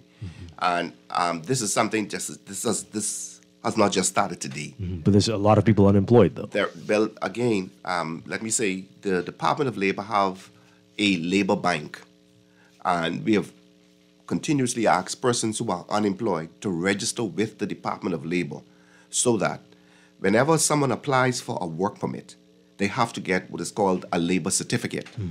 And they have to satisfy, the applicant has to satisfy, or the employer rather has to satisfy the Department of Labor that there are no Bahamians qualified to fill that position, or there are no Bahamians available to fill that position. And the first thing the Labor Department does is look at its data bank to determine whether or not there is any suitable Bahamians who could fill that position. In some instances, labor certificates are denied, and in many instances, the prospective employer is asked to go, here's 10 persons, here's 15 persons, go and see if any of these persons could fulfill this particular job. In some instances, persons are being hired. In instances where there is no Bahamian available, Then the labor certificate is issued. It then forms part of the application content for the grant of a permit, for consideration for a work permit, and then it is considered by the immigration department and it is granted. And that is what happens. But again, when it comes to labor, we're talking about the particular low category. We're talking about handymen, handywomen, the laborers, the farm laborers, etc. In our country, you have Bahamians who are not necessarily prepared to work for $260 a week. It is as simple as that. We have a major challenge, and I've said this on a number of occasions, where right now we have major developments going on throughout our family islands. A major challenge remains is that a lot of Bahamians are Nassau-centric. We do not want to go west. In many instances, we have major companies which have come to me, and they've said that, look here, we are now doing a major project in a particular key on a particular island. We will provide food, shelter, everything for the individual, and pay them a salary. And we have had Bahamians take the opportunity. They go and they come. In 2 weeks, they're back here in Nassau. And so the big developers, the Bahamian developers, the investors that come, and I'm meeting with some this morning when I leave him, I'm going straight to my office. I have some in my office meeting on me right now. And it's the very same predicament. They said, Minister, we have asked, we have advertised, we have hired. This is the number of persons who we have hired, Bahamians. They have all gone back to Nassau. This is the number of persons we have applied for. We can't get them. You have refused work permits for our company. We are about to close down. We're about to collapse. We have invested so much on the ground. We now need to bring it to fruition. And we are here, we are pleading with you to grant a work permit. We have satisfied all of the requirements, so please help us. And so we have to continuously ask our Bahamians, first of all, these jobs are available. And many times you find that sometimes Bahamians don't have the necessary education, skill sets of National Training Agency, in BTVI and Labor on the Blocks. We put on all kinds of training programs. We've done Labor on the Blocks, and now we had Labor in the schools. And so we are seeking to ensure that we equip our young people for these jobs. But on the family islands, we just simply cannot get the Bahamians to go and work on the family islands. We're also hearing, though, that some of the people who get the work permits don't have the skills either and need to learn them on the job. So, I mean, is it just about bodies? That is not the case. That is not being reported to me. And if there are cases which come to my attention, then those permits would be reviewed and revoked or not renewed. Well, but if they are willing to work on, like, as you say, perhaps the Bahamians are and can learn it, what do you do in a situation like that? The main thing is that, again, and you're talking about laborers, you're talking about persons who do general duties, not necessarily a particular specialized skill. And so once the application is made to immigration and they do their due diligence, there's the labor certificate, there's the medical certificate, there's no fraudulent documents, everything is in place, the police certificate, etc. And there's no reason why that you would want to necessarily deny a work permit in those instances. Yeah. Now, we had the head of the Construction Association on, the Contractors Association on a few weeks ago, and he said in the papers as well that some of these companies, they have to get these jobs done, as you said, and that sometimes they cannot be too concerned about whether you have the right papers to be working on the job. What's happening there, and are those companies being penalized if we find... Well, I can tell you, Dwight and Laverne, I was very surprised when the head of the construction company came out, the union and association rather, and said that, we need these persons, and if we don't hire illegals, then the industry would collapse. Well, I can say, Dwight, immediately after that, I thought it was just one association, one umbrella association, but there are 3 umbrella associations. And I would have had meetings with, all of them would have asked for meetings with me, and they have disassociated themselves with that statement. So they have disassociated. They said absolutely not. They are Bahamians. They want the Bahamas for Bahamians, and they want the Bahamians to know that they are not in support of hiring illegals, and the industry will not collapse. They do have a concern, however, again, of finding Bahamians to fill posts in the construction industry. That is their concern, and so we're continuously having meetings to determine what it is that we need to do to fill these positions. And many people believe there is this myth that when we talk about the construction industry, we're talking about low-end paying jobs. That is not the case. Construction workers some of them are very well paid, right? And growth and a very significant career path. And so should we, some find it hard to believe that on the backs of the trucks in the mornings that everybody there could be here legally. We're to assume that? No, absolutely not. No. Okay. The construction industry made it very clear And as a matter of fact, you would know that immigration continuously, the enforcement unit, I commend them for the work that they're doing. They continuously visit these job sites. Doesn't matter whether you're out east or you're out west in Laifiki, Albany, they go in those areas and they check continuously. And so I'm satisfied with the work that the enforcement unit is doing. There is obviously more to be done. We have to increase our human resources in those areas. But I'm telling you, coming from the construction associations, is three umbrella associations. They said that is not, they do not agree with the statement. Yeah. I know I have to let you go. We're getting a lot of questions. I'm going to save these for tomorrow. Yes. But I have to ask you this. The situation a few weeks ago with the video that we saw with the immigration officers and the barbers who were here on work permits. What's the latest with that? I know you said an investigation was underway, yes. But what can you tell us about that? Well, Jerome, we are looking at the whole picture. It's being reported to the police. There is an ongoing investigation. And so I would not want to say anything else until the investigation is concluded. But again, I want to ensure the Bahamian people that we are a country of laws. We want to ensure that when our immigration officers go there to enforce the law, that they exercise basic human dignity and respect for everybody. But I will say that there is much more that meets the eye. And people are finding it hard to believe that someone would be here on a work permit and working in a barbershop. Is that possible in any way? And I know a couple of days ago someone wanted me to ask about why there are so many non-Bahamians who are working as conch salad makers, and just the weird things we're seeing all over the place. What's happening here? Well, Jerome, again, it goes back to the point. I'm sorry, Dwight. It goes back down to the point of persons working outside the scope of their permit, and what we're going to do in terms of strengthening the legislation.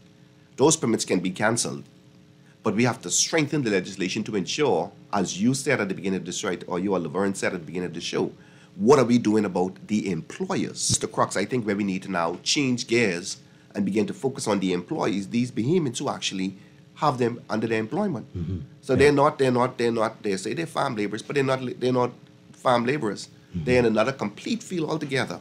And so, again, we have to review and determine how we're going to deal with those cases. And so just to be clear, you cannot get a work permit to be a barber in the Bahamas, right? I would say that you cannot get a permit to be a barber in the Bahamas. You would have to satisfy the department that you would have exhausted all avenues and you cannot find a Bahamian barber out there. My goodness. Well, okay. All right. Now, if you want to suggest to, and this is healthy, Dwight and Laverne. This is a healthy conversation, because what you now open my eyes to say is whether or not we as Bahamians, we ought to ensure, as we do, for example, in the fishing industry, fishing is reserved for Bahamians. Right. In the hotels, there are certain categories, the taxi drivers, that's reserved for Bahamians. And so if you were suggesting to me then that there should be certain categories that should be strictly reserved for Bahamians, then that is a conversation that we need to have. I like the idea, and I think that is something going forward that we ought to consider. No one should be able to come and apply for certain categories. But again now, remember from the fact, as you pointed out just now, there are persons working outside the scope of their work permit. Yeah. All right, I got to let you go. We got a question here about corruption at the Department of Immigration and people getting bribes, and if there's a crackdown, if that's happening, how serious and widespread that is. I don't know if you can quickly answer that before we take the break and let you get to your meeting. But any information in respect to corruption or unethical behavior and the like, please report it. I have an open door policy. You can call me. You can come and see me. Report it to the police, or there's an anti-corruption unit in the force. And so, of course, if there are issues that you determine or you see, again, report it and let's have it investigated. But it is not good enough to say these things are out there and nothing is happening about it. Let's deal with it. Okay. Okay. All right. So tomorrow. Yep. Okay. Thank you very much, Keith Bell. Thank you for being here this morning. Thank we you, look forward to part 2 tomorrow. Thank you. Pleasure's all mine. Okay. Have a good day. We'll be back after the break, folks. This is Morning Blend on Guardian Radio 96.9.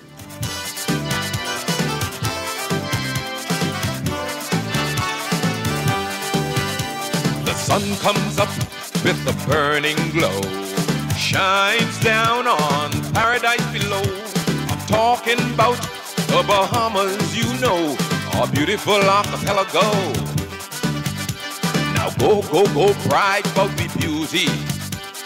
Tell them we friendly. Oh, tell them we proud of we country. Tell them they could come see. Technology serves to make our lives better, so why not your business too? At Custom Computers, we've been maintaining our knowledge and relationships with top tech companies since 1987 and carry only the most trusted brands like Apple, Microsoft, HP, and more. No company has helped more businesses build reliable IT systems than Custom Computers. You name it, we've done it. Call 396-1101 to talk to any of our business experts. Find trust in your tech. Count on Custom Computers.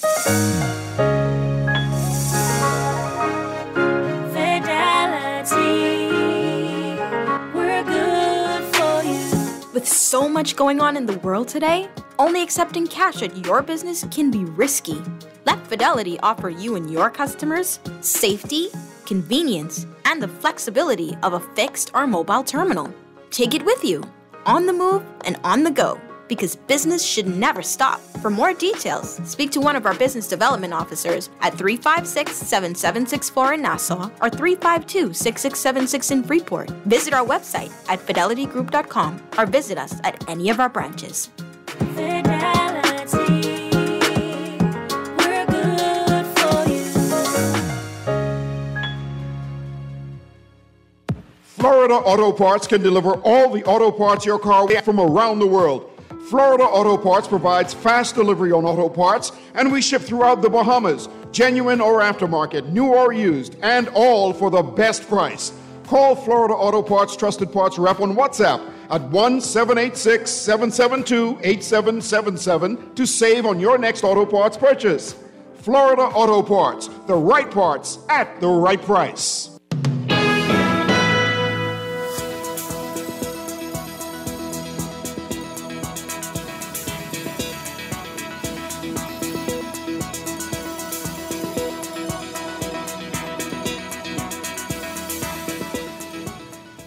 It is time for another check of your weather for this morning, brought to you by Bahamas First Insurance. We've got deep layered ridging that will continue to maintain a tranquil weather pattern across the area for the next several days. Beachgoers in the southeast Bahamas should exercise caution due to the risk of rip currents, though.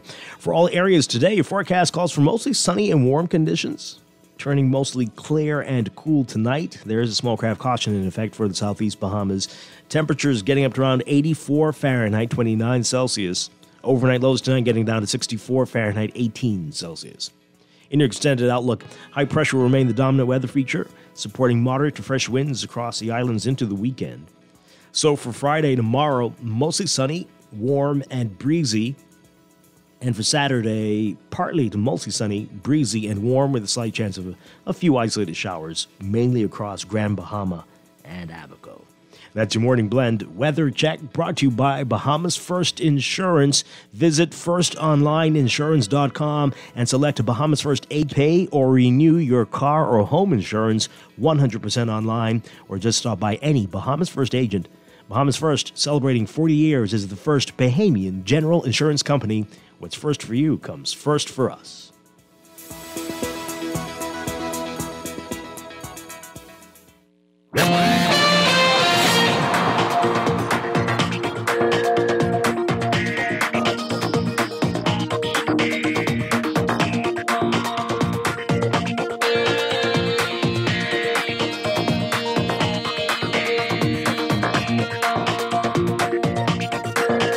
And it's time for another check of your traffic for this morning, brought to you by RBC. RBC's mortgage specialists can provide helpful solutions to make your dream home a reality. In your real-time traffic at this hour, Mila Butler Highway still looking busy for you from Fire Trail straight up to Tonic Williams-Darling Highway, and westbound on Tonic Williams-Darling Highway to that roundabout with Mila Butler looking busy as well. Further up at the six-legged roundabout, multiple challenges there from multiple directions. Eastbound on John F. Kennedy Drive, northbound Mila Butler Highway, southbound on New Providence Highway.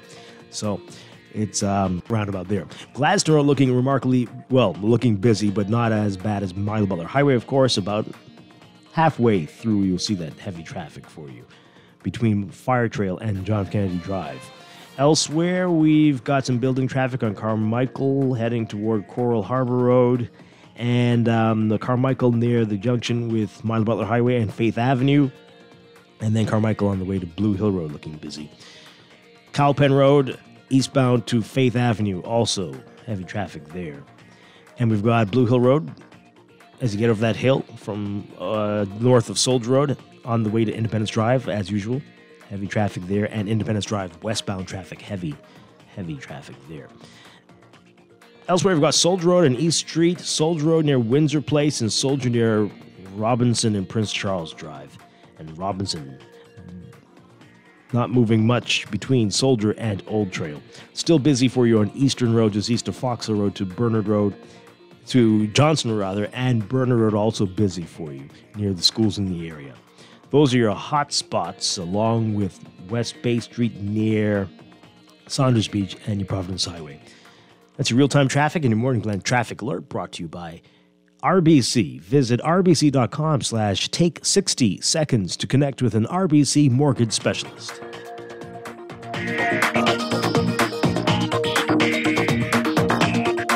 Whether you're looking for your first or new home or even using your existing home as equity, RBC understands that your journey to home ownership is unique and your mortgage financing should reflect that. That is why at RBC we have dedicated mortgage specialists that provide sound advice and helpful solutions to make your dream home a reality. Best of all, the RBC mortgage team is mobile, flexible, and will meet you almost anywhere. Visit rbc.com/take with an RBC mortgage specialist.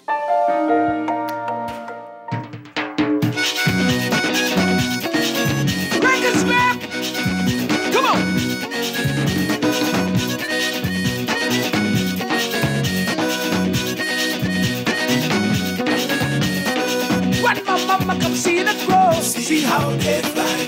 When my mama come see the crow, see how they fly. Fly, fly, fly away. See how they fly. Fly right down in Patches Bay. We are back here with Morning Blend on Guardian Radio 96.9. Dwight Strachan along with Laverne Gardner on this Thursday morning, first Thursday in March. And we just finished our discussion with Keith Bell, Labor and Immigration Minister. He's promised to come back tomorrow. We've got a lot more to talk with him about, so we hope that happens tomorrow morning. But quite an interesting discussion so far. And Laverne, we talked about this quite a lot over the past couple of weeks, right? Is there merit to what Fred Mitchell said in that voice note a couple of weeks ago that, we've got a challenge and that Bahamians... Oh boy, he didn't say it, but is that the case? Bahamians aren't willing to work, despite all. Dwight, I have an issue. I take issue when I hear such a blanket statement. In my opinion, right? Bahamians aren't willing to work. Bahamians are lazy. It cannot be true because there are hundreds and thousands of Bahamians out there working every day. We both know that. Mm-hmm. There may be some Bahamians who may not want to work, but is that so? Is it any worse here than anywhere else? Right? Is that just a particular phenomena to the Bahamas? And in some cases, when they say that, is it because Bahamians aren't willing to work for what it is that you would like to pay them? Yeah. In terms of you want to pay them not necessarily even minimum wage, below minimum wage, but you require what you require of them. You yourself know you should pay more. So I always take an issue with that kind of blanket statement almost to justify hiring undocumented migrants. Because that's really what our problem is, right? The hiring of undocumented migrants. And so when I really take an issue, I don't believe that is like a common thing. Well, as you said it, I mean, and Minister Bell said it too, right? That people aren't willing to work for what they are going to be paid, at least not for long, and perhaps that is right. it. But boy, oh boy. All right, let us get your reaction to what you heard so far, folks. Give us a call, 323-6232, 325-4316, 325-4259. Tweet us, Facebook us, text us, 422-4796. And we I know it. I am familiar with this personally. I have some folks I know that no matter how hard you try and tell them that, hey, BTVI is offering this, there's this program over here, you can do this, they desperately need what we've heard all the time, what? Welders and masons and this and that, but some they're just not budging, not going to take advantage of it. And that's why I said, I'm not, certainly not looking at it with rose-colored glasses and saying, oh, yes, I will say to you that there are some who are reluctant to take advantage of opportunities to avail themselves to improve their skills or to gain a skill. Right? But what I'm saying in the grand scheme of things, is it, that much? Are the numbers that great compared to other places, other countries? Is this, as big an issue as we try to use it to justify the fact of bringing in people or knowingly and you're hiring people who are undocumented? Mm-hmm. Yeah. Oh, boy. Okay, let's hear what folks are saying. Let's go to the phone lines. Good morning, caller. You're on the air. Yes, good morning, Dwight, and good morning, Laverne. Hi. Listen, I didn't catch all of the minister's interview, but did he speak to this anchor baby syndrome? We're going to talk more about that tomorrow. We're going to get into the immigration issues tomorrow. We talked a bit about it off air, but we're going to get into that tomorrow. Okay. Mm-hmm. Another thing, Dwight, the minister nor the prime minister have to wait on anybody in order to move. If you would note that in the justice ruling, she said that these state-owned and enterprises, they are statutorily empowered to do certain things. If I go and I connect my electricity illegally, PEC doesn't have to come and take me to court. They have the right to come and shut my power off. If I go and I build something without the required documents, the Ministry of Work doesn't have to come and take me to court. They are empowered to tell you to break it down within certain time. If you don't break it down, people come and break it down for you. So there's nothing stopping them from acting right now. Nothing at all. Well, that's what he earlier in the show he talked about that, and he said they are going to act, but they will do it in a humane way, and so the amount of time they will give people notice. I don't know. You heard what the Prime Minister said. Mm-hmm. Jesus loves the little children, all the children of the world. Yes, he did. So they can be precious now. They can be precious next year and the year after. Well, Keith Bell says he won't go past a year. I asked him about a timeline, and he said... He sounded like the former Prime Minister now, fishing from the moon. And I go. Okay. All right. Well, so that's the question. How much notice will we give to folks to do what they need to do? But he did say by next year this time, right? You heard that, right? That wasn't just me hallucinating. But when we say notice, who are we referring to? Who are we giving notice to? All of them. No? Undocumented migrants? Everybody. Well, they've already been told, get your affairs together wind up and their go. affairs? Right, and go. Right, and yeah. Okay. But, oh boy. But as you and I know, we've talked about it before, I've talked with everybody on the show about it before, that unless you really crack down on the employers, this is not going to get better. And at least it sounded like they might be open to finally doing this, but you and I agree that 3 will not solve this issue. You got to do this immediately. immediately, because can you imagine 3 strikes for murder? Like, oh, it's a third person? Now you done it. No. We can't have that attitude with this.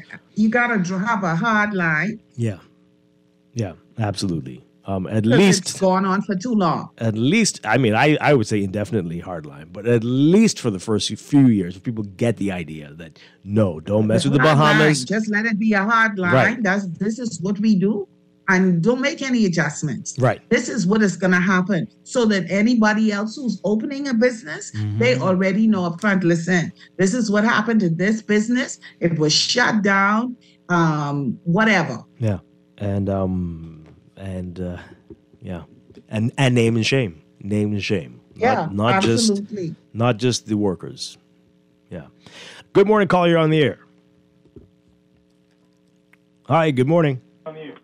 Morning, Dwight and Laverne. Good morning. Good morning. I feel like if the government is not in a position to handle this illegal immigrant, okay? Because us standing on the outside isn't easy. Because if you're undocumented, come on, you leave. Well, that's the easiest part, though. That one's the easiest part. It's not easy, but what's so difficult about it? Yeah, because that one's easy, but it's the work permit ones that we're having issues. Because as the minister said, right, they don't have too many. They don't have real requirements now. So why they even issuing work permit to undocumented begin with? Why did you make a law against that? Well, where did you get that from? Who's doing that? Who said that? So who are these people who have the work permit? Employers applied for them to have work permits. And who are they applying it for? Whom? Undocumented or what? Who? Well, persons who and what? They're not supposed to be here yet. Okay, my point is, if the government is not able to solve this, why don't they appoint independent person to deal with this issue? Independent mind. Person like yourself and some other Bahamian who may have no ties or who can make the decision to get it done. Well, they don't believe they can't solve it. They don't believe that. Oh, the government? Yeah. Well, get someone independently who's not attached to no government ties at all. Just independent Bahamian with a wise mind, just making tough decision. And just, doing what needs to be done. I don't think they feel that's necessary yet. Why? Because at this point it is? Remember now, they keep saying it is not really a crisis. It's just enforcement, a lack of resources, those type things. Oh, my Lord. Yeah. We've even been in here for a while. Okay, Dwight. Yeah, thanks a lot. Appreciate it. All right. Really in crisis. Everybody's afraid of that word. Yeah. That's the worst. Nobody ever once said, say it's a crisis. Who would have thought that would be the worst C word, hey? Oh, man. Good morning. Good morning, caller. You're on the air. Are you there? Yes, good morning. No, okay. Let's read your messages. Dwight, there's always an ongoing investigation. Yes, that's right. What if you can go to school to be a part of an investigation? Crises. That should be good money in that, too. You'd be very busy. Not speak of the C word, Dwight. Very busy person. I work so hard. I investigate issues in government. Ongoing investigations. Okay. Oh boy, can't read that. 1 strike, 2 strike, 3 strike, then something is done? Only in the Bahamas. Well, we like baseball more than you think. This one says here, in the past, a company had foreign workers and a Bahamian worker was to be trained in that field. But now, today, you still have foreign workers still here. And even though BTVI has skills or can train those people with the skills, yes. That seems to be a big challenge, yeah. Seems to be a big challenge. We should be incensed many times when Bahamians work on the Keys and other islands. There are many reports they're mistreated by employers. When reported to labor, it is not addressed. Bahamians will not stand to be mistreated. That's a text. All right, this is a long one here. We have to be practical regarding the capacity of the judiciary to get to the cases timely. In the interim, we can have a penalty, albeit monetary, that can act as a deterrent. I'm an employer. We have to connect the dots here. 1, the overall working class in the Bahamas has shrunk. Why is that? That doesn't make sense.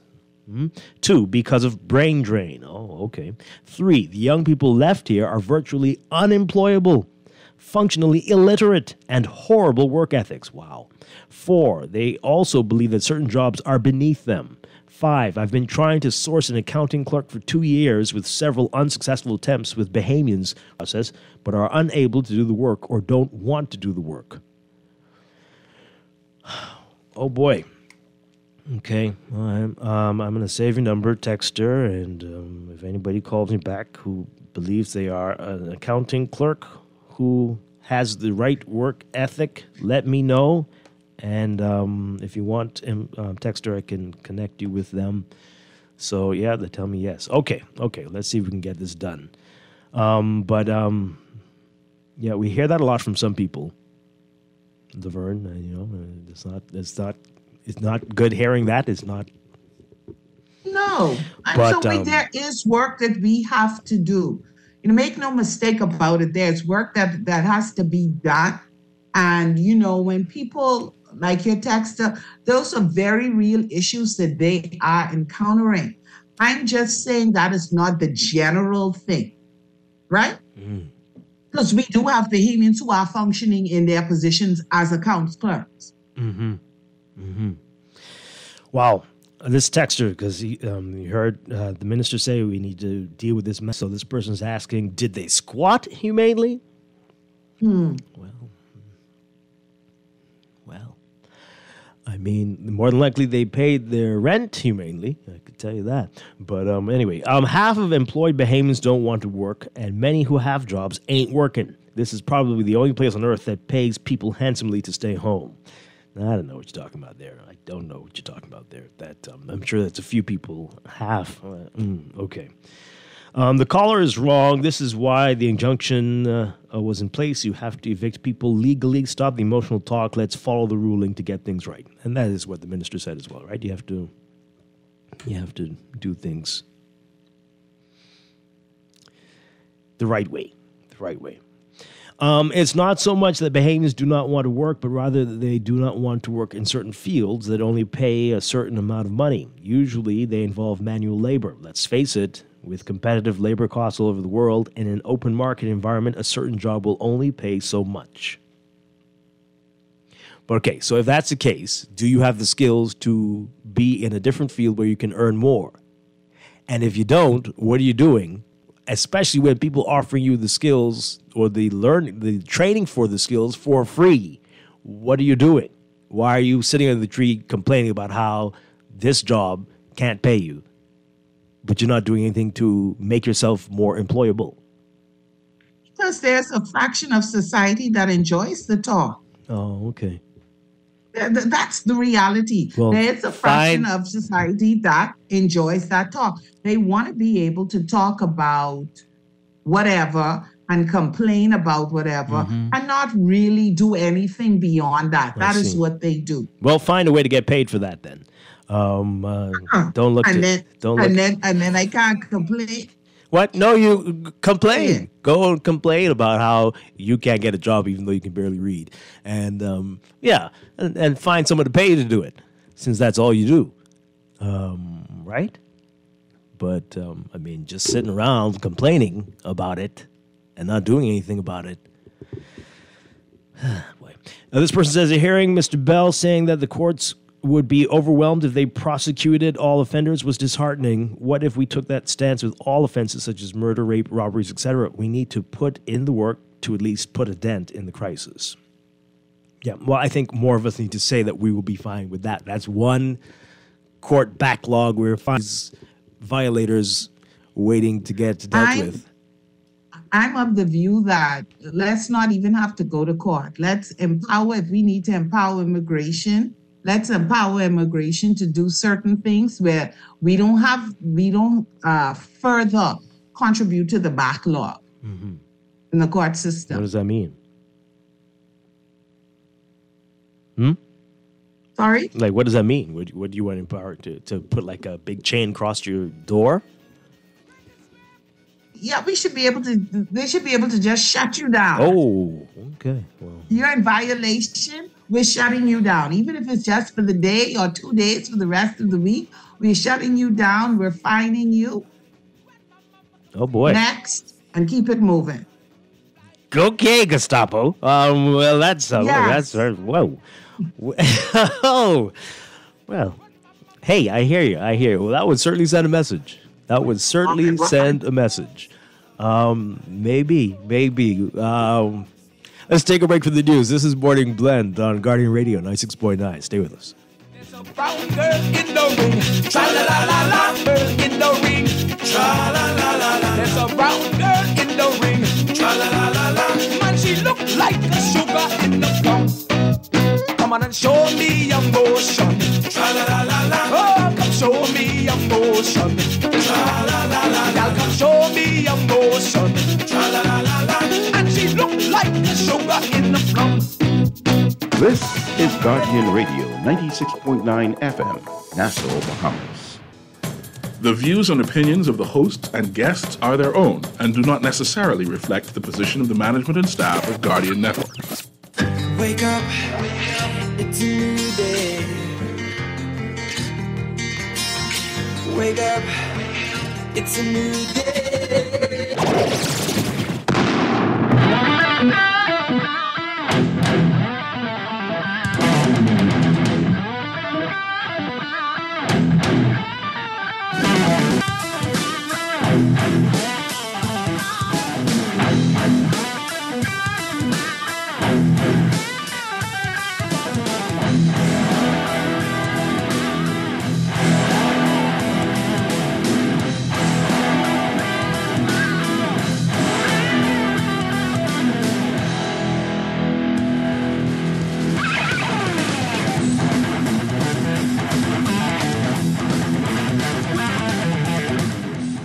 Good morning and welcome to Morning Blend Business on this Thursday, March 2nd, 2023. Welcome back to our Morning Blend listeners. Once again, I'm Dwight Strachan along with Laverne Gardner, and we've been talking about labor a lot this morning. We just had Labor and Immigration Minister Keith Bell on.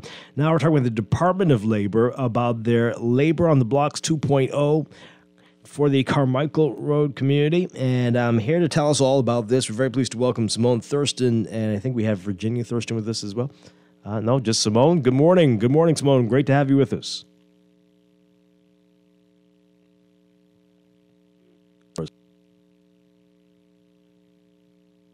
Hi. Are you unmuted? Laverne, you're there still, right? Yes, I'm here. Okay, I'm here. We're waiting for Simone to get the Right. mic situation sorted out. But the Carmichael Road community, in conjunction with the Department of Labor, they're presenting Labor on the Blocks 2.0, Flamingo Gardens Park, Saturday, March 4th, from 9 a.m. to 3 p.m. And a number of employers are going to be there and looking for folks. And they're asking for people who are taking part to bring copies of their resume, NIB card, police record, and references. And so it's going to be big. The last one they had a few months ago, that was huge. Huge numbers turned out for that. And we're going to get some more details. Hi. I think Simone is back with us, Dwight. Oh, okay. Simone, good morning. Good morning, Mrs. Strawn. Good morning, Ms. Gardner. Good morning, Bahamas. Good morning, job seekers. Okay. Hope Good all is well with morning. you. Good morning. All right. So before we get to this specific one, tell us about the last one that you had and how well received it was and what came out of that. I mean, how many people actually got jobs after that one?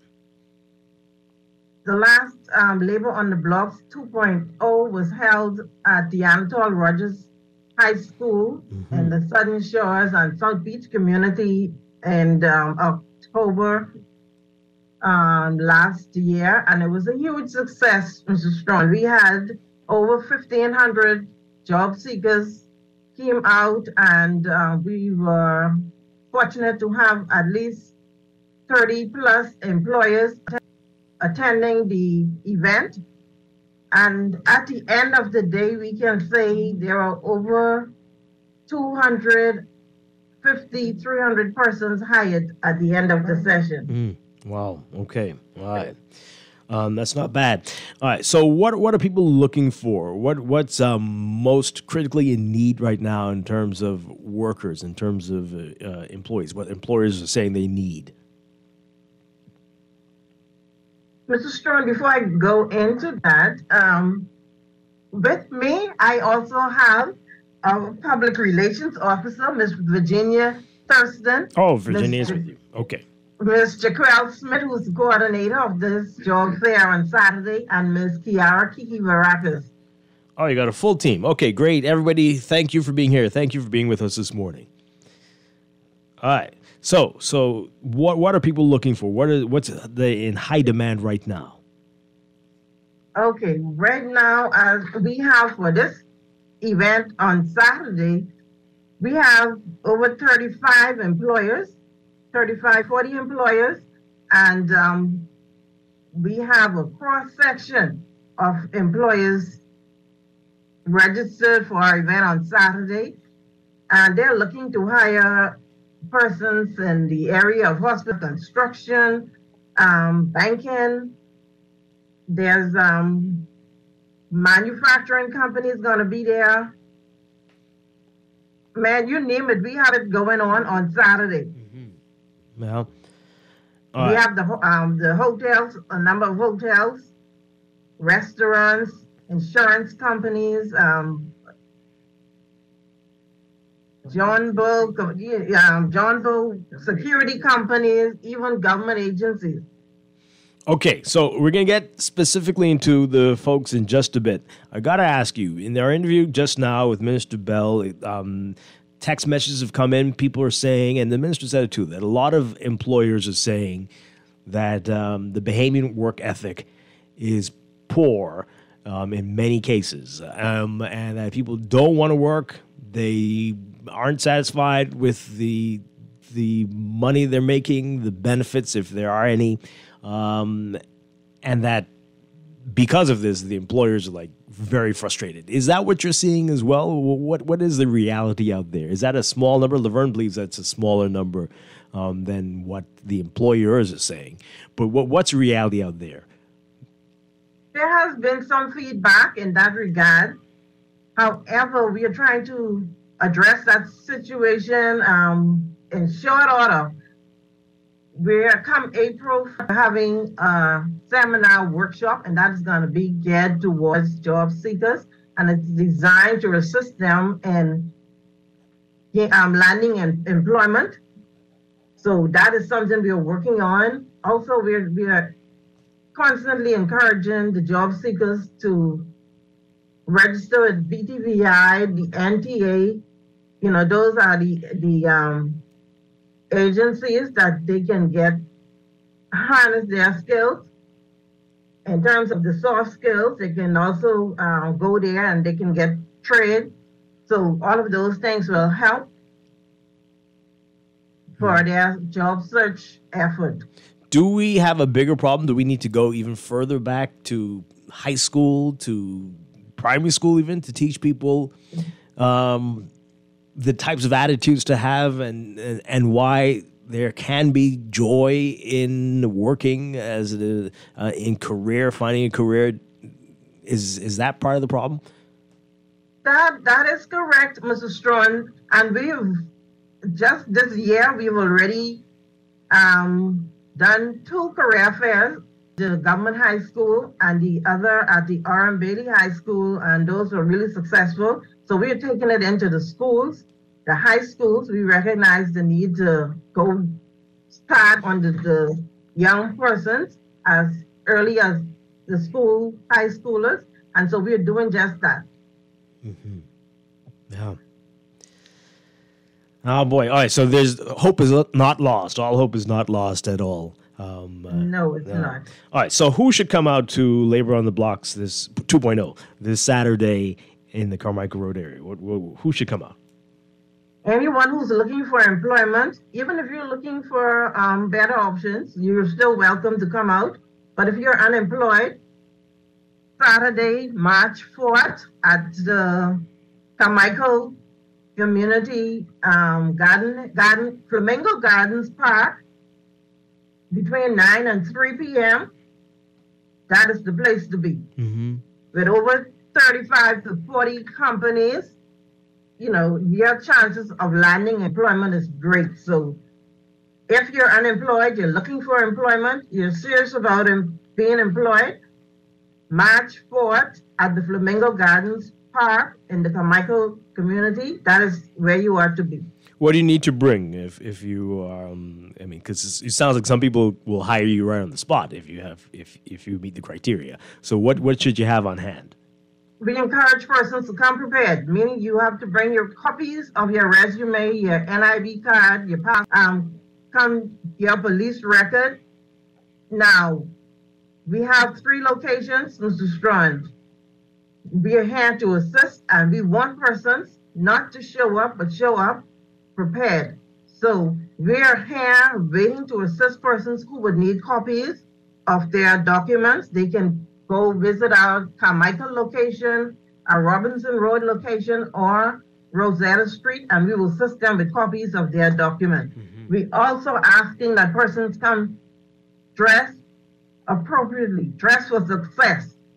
The first impression is lasting. So we have a clothing closet, and all that closet, we can assist them at 3 locations as well. So that's Carmichael, Robinson Road, and Rosetta Street. If you need an attire to properly clothe yourself for Saturday, we are here to assist with that. Wow, so there's no excuses at all, eh? No. Wow. All right. So we have time. Tell us the employers, if you don't mind. The exact employers who will be out there. We have Fusion, Superplex. We have Atos. We have Cisco Bahamas. There's Commonwealth Brewery, BTC, Blue Lagoon, who's expanding their business at this time. So they're looking for persons in-house and in the construction field. Then there's FML, Super Value, Island Look, John Bull, who's also expanding their stores, Breezes, Sunshine Auto, Albany, there's Diamonds International, Fidelity Bank, ICS Security, Sandals Exuma, Sandals Nassau. We have the immigration hiring as well. Oh, really? Sinclair Rent Tool. There's the MSC Ocean Key. There's also Everyday Tools, Strachan Pest Control Bahamas, Bamboo Shack, Sabadillo Restaurant, Essential Security Firm. There's Family Guardian, AML, Wemco, Bahamas Development Bank, Island Site Development. There's Disney, who also has construction going on in Eleuthera. So they're really looking for persons. There's Blackbird, Rum Cake Factory, and they're seeking to hire some 50 persons. Then we have there's Cybertech, there's the BTBI, there's NTA on the spot. So even if you land employment and you feel that you need a little help with your soft skills and customer service and all of that kind of thing, there's BTBI, there's NTA there to assist you. Okay, that's a long list. I'm quite curious. You said the Department of Labor is there too, right? Sorry? You said the Department of Labor is there as well? You all are? Yes. Yeah, what are you all looking for?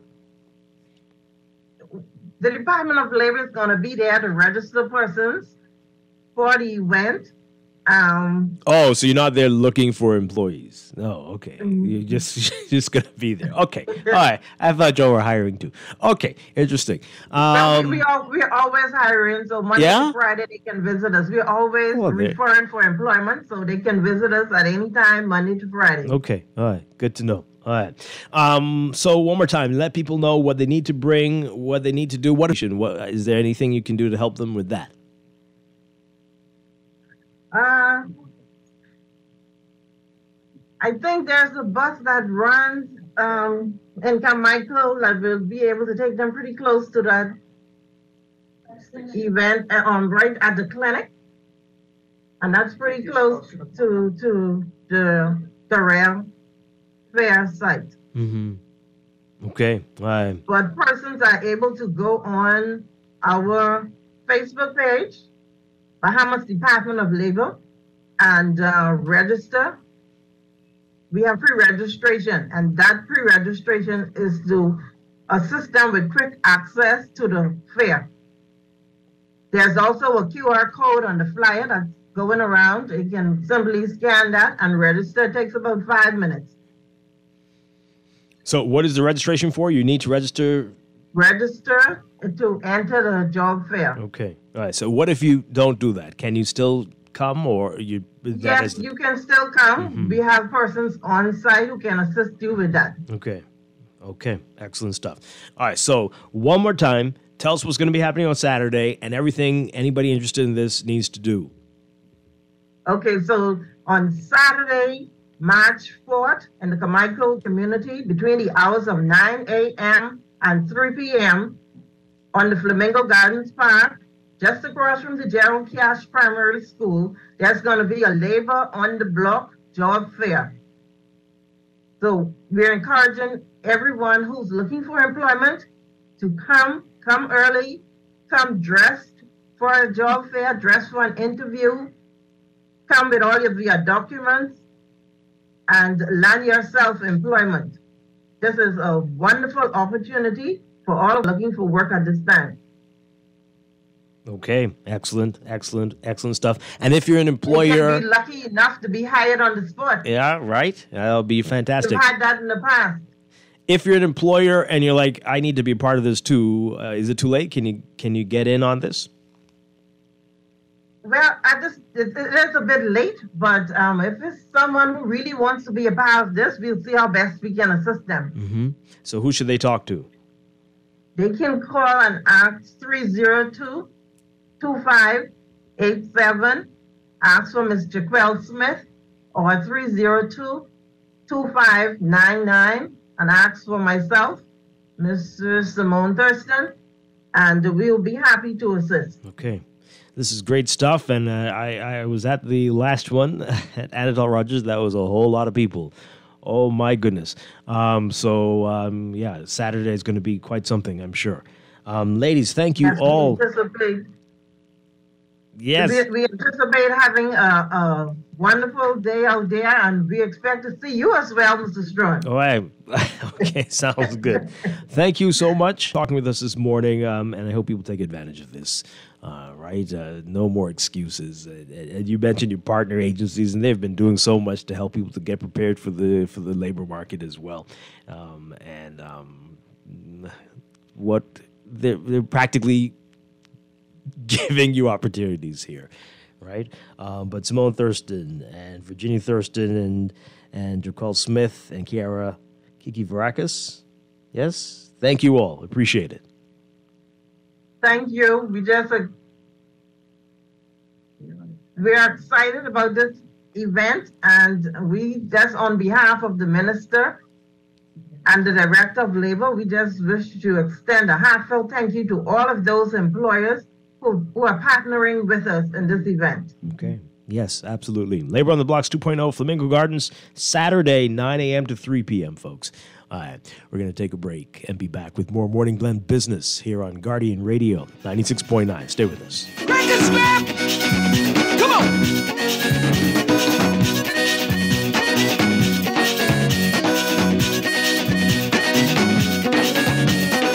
What how they fly? When my mama come see the cross, see how they Wait, why you look so mashed up like clothes at the washer? No, boy, just a hard day. What? Hard day? What happened? The breakfast lady ran out of tuna and gritty. We need to start joking about everything, you know. This serious, boy. This real serious, boy. Wait, what's serious? Tell me. All right, well, today, boss gave us, boy, one big contract. And nobody else get a chance and nobody say nothing. Boy, you know that ain't right. You know government contracts ain't supposed to go that way. Yeah, but nobody's saying nothing. Boss man just tell people to sign the papers. Then he send me to meet his boy downtown and collect this envelope. You need to tell somebody. You need to become a whistleblower. You know I's a real man, but I never blow no whistle. I be drunk all my life and junking. No way. A whistleblower is someone who tells people what they see when they see something wrong happening at work. But I ain't no whistleblower, and I ain't no snitch. I still white there, you know. But ain't nobody can know it's you. All you gotta do is call Crime Stoppers, or you could text them from inside the Crack Crime Bahamas app. They don't ask about you, and your call goes straight through to Miami, so nobody know you is. And if you text, your message get mixed up like Kong salad. Call 328-8477 from Nassau or 242-300-8477 from the Family Islands. Earning zero interest on your savings at the bank? With as little as $100, you can start earning interest on your money while you're sleeping, eating, or standing in line at the bank with the CFAL Savings Express Plan. Ready to invest? Start by putting $1,000 into our mutual funds and earn interest there too. Because it's CFAL is our interest. Visit CFAL.com to start now. CFAL, growing wealth for future generations of Bahamians. At Doctors Hospital, our lamp just got brighter. The Loyalty Advantage membership program now has 3 unique plans to choose from. From Lamp Prepaid with free prime care visits and service line discounts, Lamp Insured with copay waivers and zero upfront collections at the ER and inpatient services, or our new Lamp Access, a free plan that offers 10% off lab, pharmacy, and imaging. Lamp has a plan for everyone. To sign up, visit our website or give us a call. Doctors Hospital, trusted and best care now. Hey, you. Me? Yeah, you. Mm-hmm. I need to get this secret off my chest. Okay. The Sports Center and Heatwave, they having a sale. What? 20% off store-wide, my boy. You lying. 4 whole days. Wednesday straight through to Saturday, March 1st, straight through to March 4th. They ain't playing. What? You better run by Sports Center or Heatwave and get your things. Because when I go, I ain't leaving nothing. Wait, where he gone? Net and discount items excluded. This is Guardian Radio, your station for up-to-the-minute news, intelligent, interactive, and engaging conversation. 96.9 FM.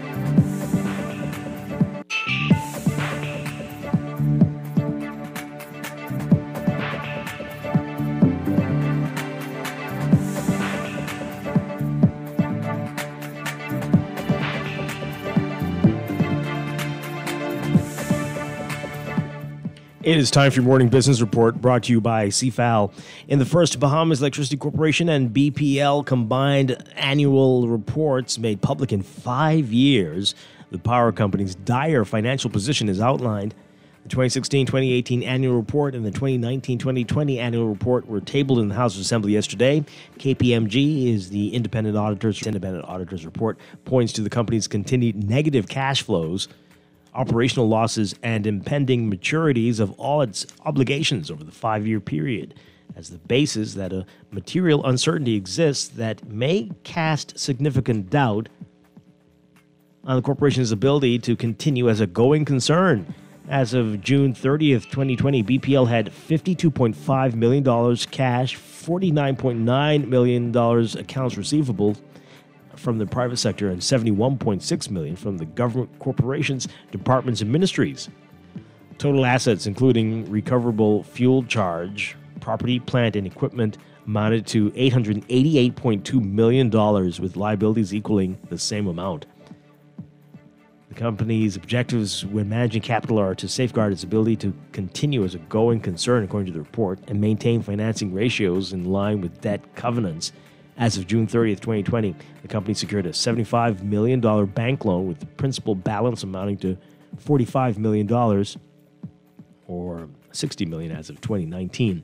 The company, we're told, should maintain on a quarterly basis for its loan covenants a tangible net worth of $450 million and maximum total quarterly funded debt to tangible net worth ratio of 1:1, 1.0 to 1.0, and maintain a minimum debt service coverage of ratio of 1.25. You can read more about this in today's Guardian Business section.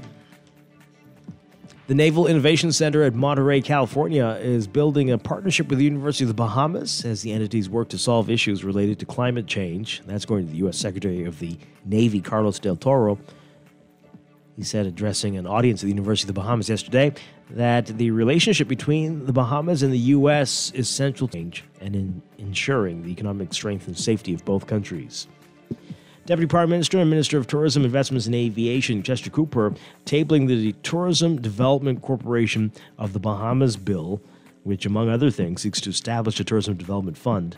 The bill codifies the Tourism Development Corporation to be the primary entity concerned with resilient and sustainable tourism development in the country. Its board would control the fund. The fund would receive monies from parliamentary allocations, fees, monies charged on tourism activities and services in respect to the Act, income from investments of the corporation, grants, donations, bequests of gifts, and contributions from certain tourism-related enterprises. And the $100 million Cable Beach development, Aquilina, is 2 months ahead of its construction schedule, and already 70% sold. That's according to a statement from the project's developer, Aristo Development. According to the statement, the project is expected to be completed in the first quarter of 2024. Aquilina is an 11-story, multi-million-dollar project that recently celebrated its topping-off ceremony, marking the completion of the placement of the last structural piece on the building before closing its doors, windows, electrical, plumbing, and interior work. According to the statement, the project has taken 18 months to get to this stage.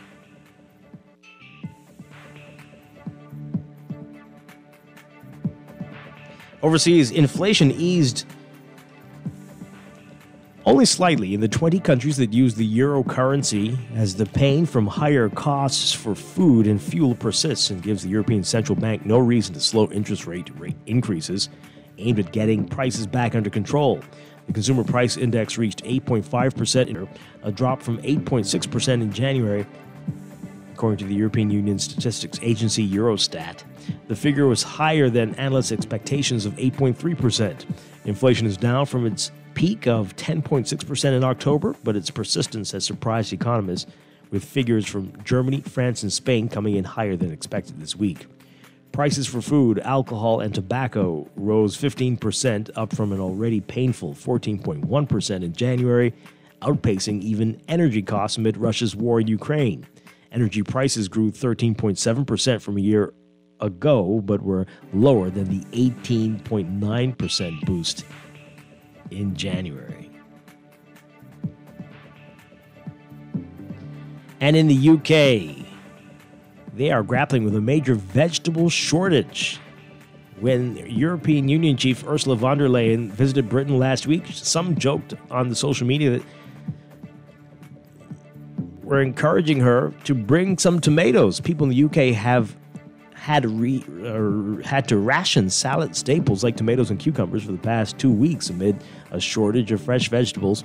Shelves of fresh produce in many stores have been bare, and most major supermarkets have imposed limits now on how many salad bags or bell peppers customers are allowed to buy.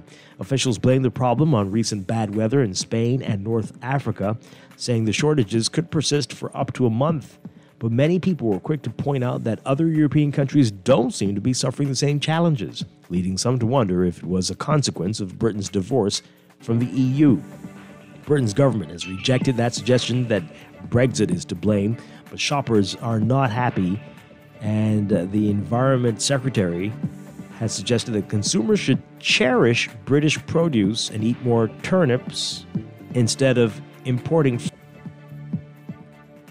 That comment, though, drew widespread mockery. Experts say that Brexit likely has indeed played a role in the food shortage, though a more complex set of factors, including climate change and the UK's over-reliance on imports during the winter, soaring energy prices, and the competitive pricing strategies at British supermarkets are also likely to blame. Closer to home in your Market Watch, recapping trading on the BISX from Wednesday. Your market movers: benchmark moving 1,000 shares, closing at 276, unchanged. Cable Bahamas moving 24,000, down 1 cent to 4.49. Consolidated Water unchanged at $3.07. Emera Incorporated down 15 cents, closing at 9.69. The BISX All Share Index closing at 2,601.94, down 0.19. That's your Market Watch, and that is your morning business report, brought to you by CFAL, growing wealth for future generations.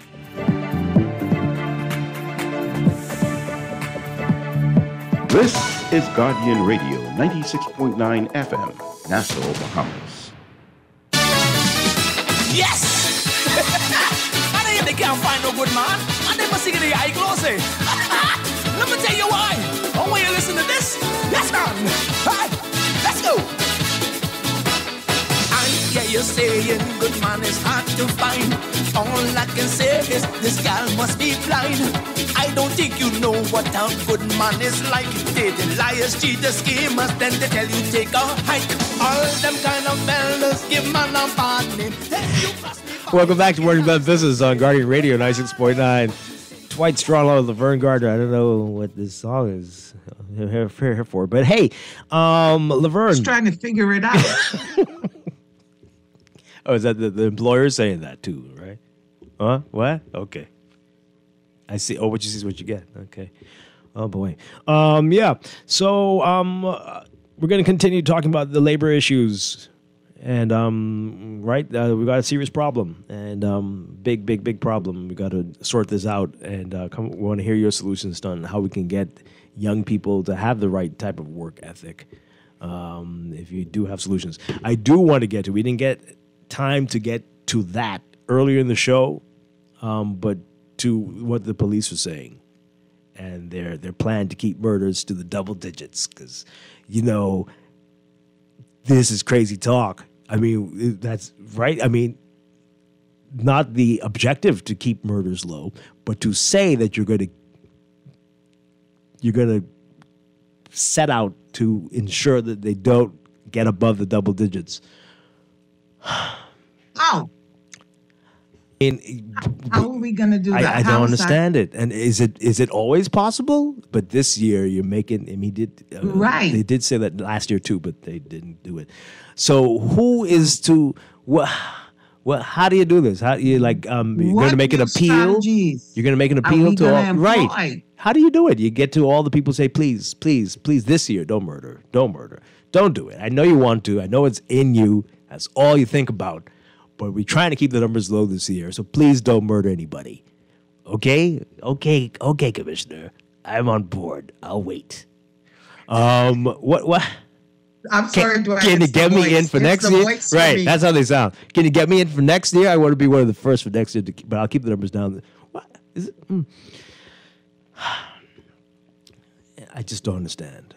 And the number should be single digit, if not no digit, right? Zero is a digit too, though. But anyway, you know what I mean, right? We're gonna need more details. Exactly what strategies, what initiatives are gonna be out there that's gonna help them to keep this murder count. Every street might get their own personal cop. They just be there like a security guard, just the cop up and down walking for half a mile. That's your cop, and so that's how we're gonna be near everybody's house so that you don't act up.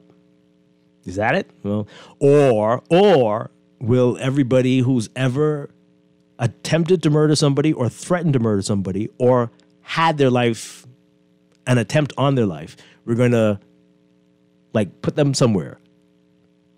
Because those are the ones, right? Someone tried to kill you already. Yeah, you threatened to kill somebody. You tried to kill somebody. Those are the people we need to be watching, right? And so you not lock them away because that'll be prison, but maybe you put them on an island somewhere, and then that can keep the number. Is that what we're going to do? How are we going to do this? And we check out your social media to say you have a beef with somebody, so no. You got to talk to them and put them somewhere so they don't try to kill the person. We're not trying to make this jokey, but I need to understand when officials say things like this, what do you say? I always wait for the strategies, because it's very, like you say, you come out, you address the public and you say, this is what we want to do. This is what we're going to do. But we don't hear how. And then at the end of the year, you say, well, we can't prevent murders. You say that when you failed, but in the beginning of the year, you say we're going to keep the murders low. Keep it down. What does that mean? So do you have a role to play in this? Are you helping to elevate the numbers? And can you keep them always low? And what would it mean if we aimed for single digit? That's just not possible. No. Don't be foolish, right? What does it mean? Why would you say that? Make it make sense. Somebody tell me, please. 323-6232. 325-4316. 325-4259. Tweet us, Facebook us, text us, 422-4796. So they can do what they did. You remember we played the video for you a couple of days ago with what they did in Baltimore and some other places where they stop and frisk everybody and, and explain it all and how that kept numbers lower than they normally see in a year. But that rights were violated, you remember? Right. Is that what we're likely to see here? How do you what are you going to do? Just randomly you see people and you just stop them and check to see if they have any weapons? Not saying we disagree. We just want to know how, and if it can't be the permanent policy, if every year you can say, this year we're going to keep it under 50 or something like that. Especially when you're not doing it. How do you know what's in the minds and the hearts of the citizens and the residents of the country? So basically, we're still just saying we want to know the how. How is this going to be done? And how are your initiatives any different from previous attempts? Mm-hmm.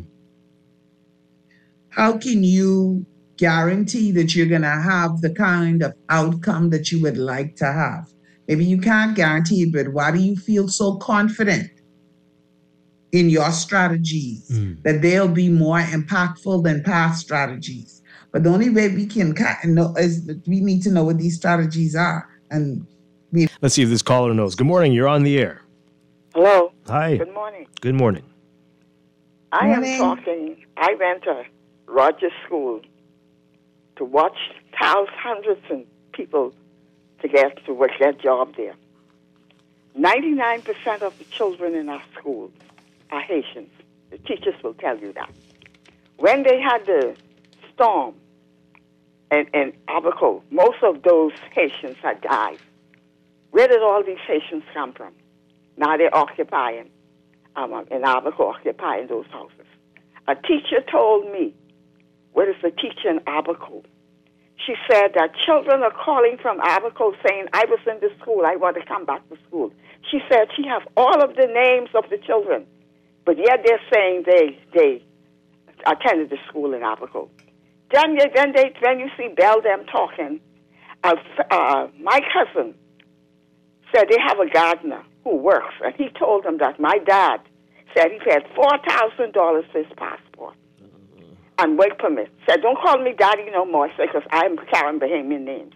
You see, they're saying these fancy things, but there's plenty money being made in immigration and with labor. They're working together. You should never put them two together. Mm-hmm. Separate them and put independent people to watch over them. All of this foolish people who are over 38 years of age and in the 40s have their children in school, and they cannot get a job. They say they want teenagers.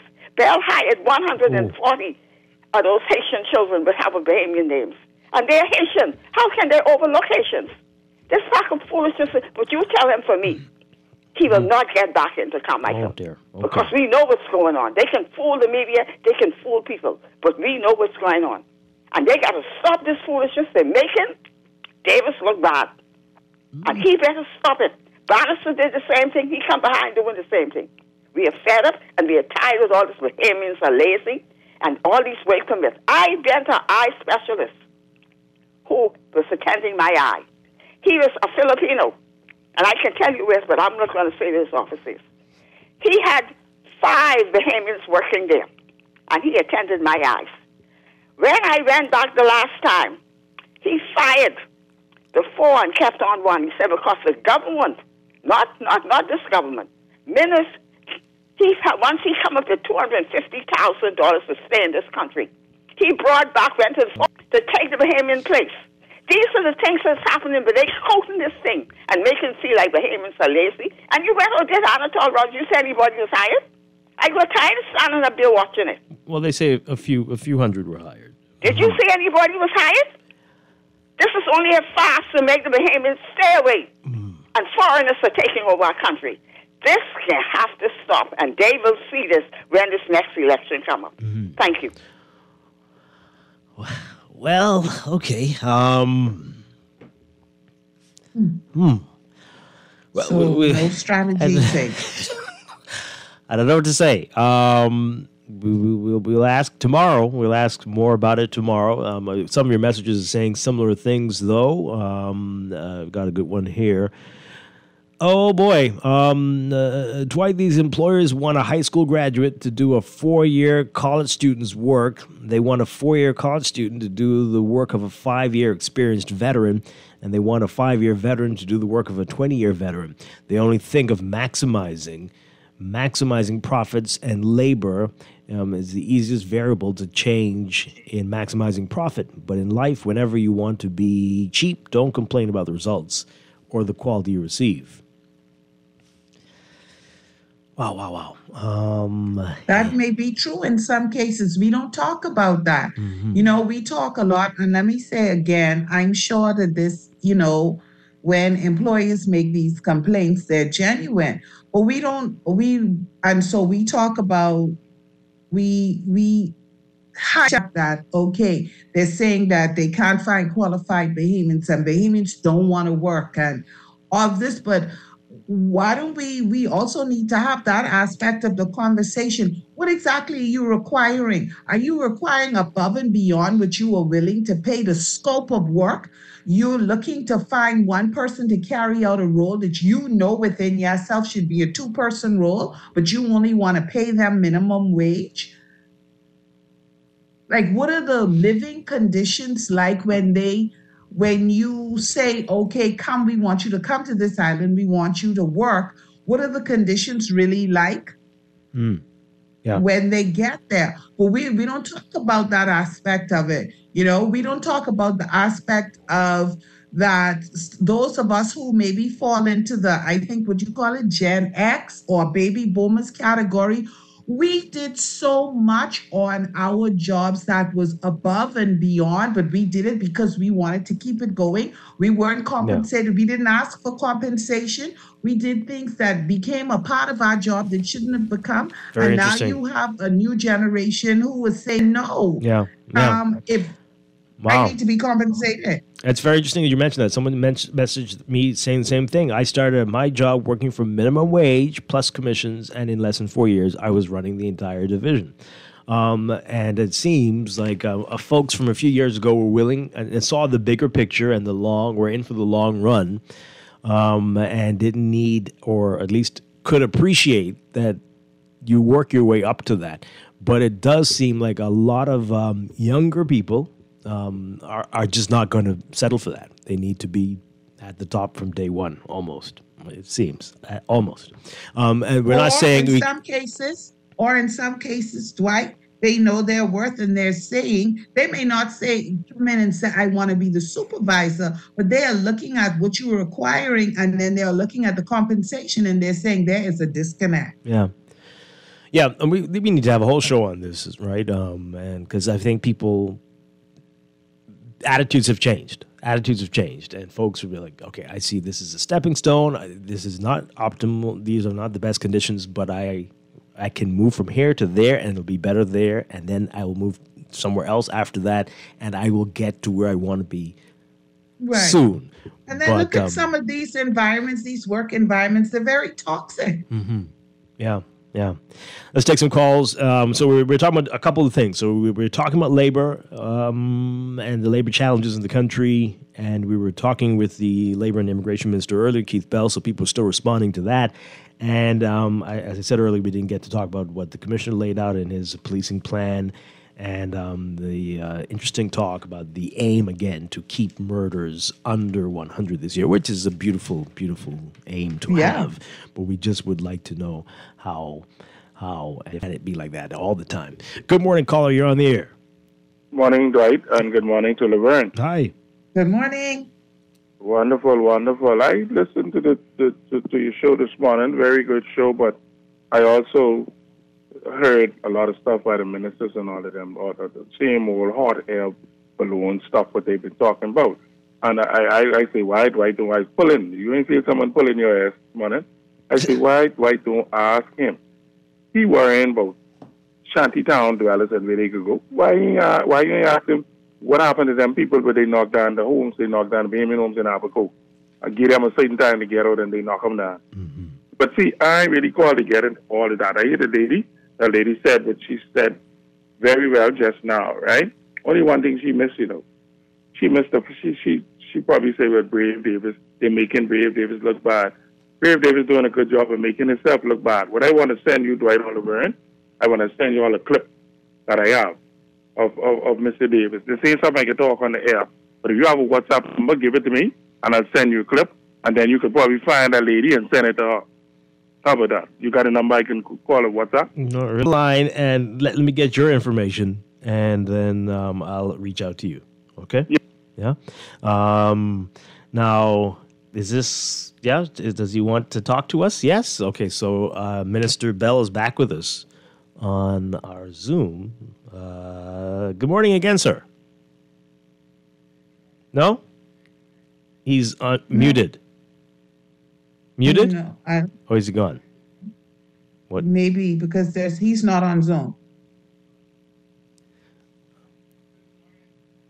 Oh, okay. Okay, so we're going to see what that's all about. Let's take some more calls in the meantime. Yeah?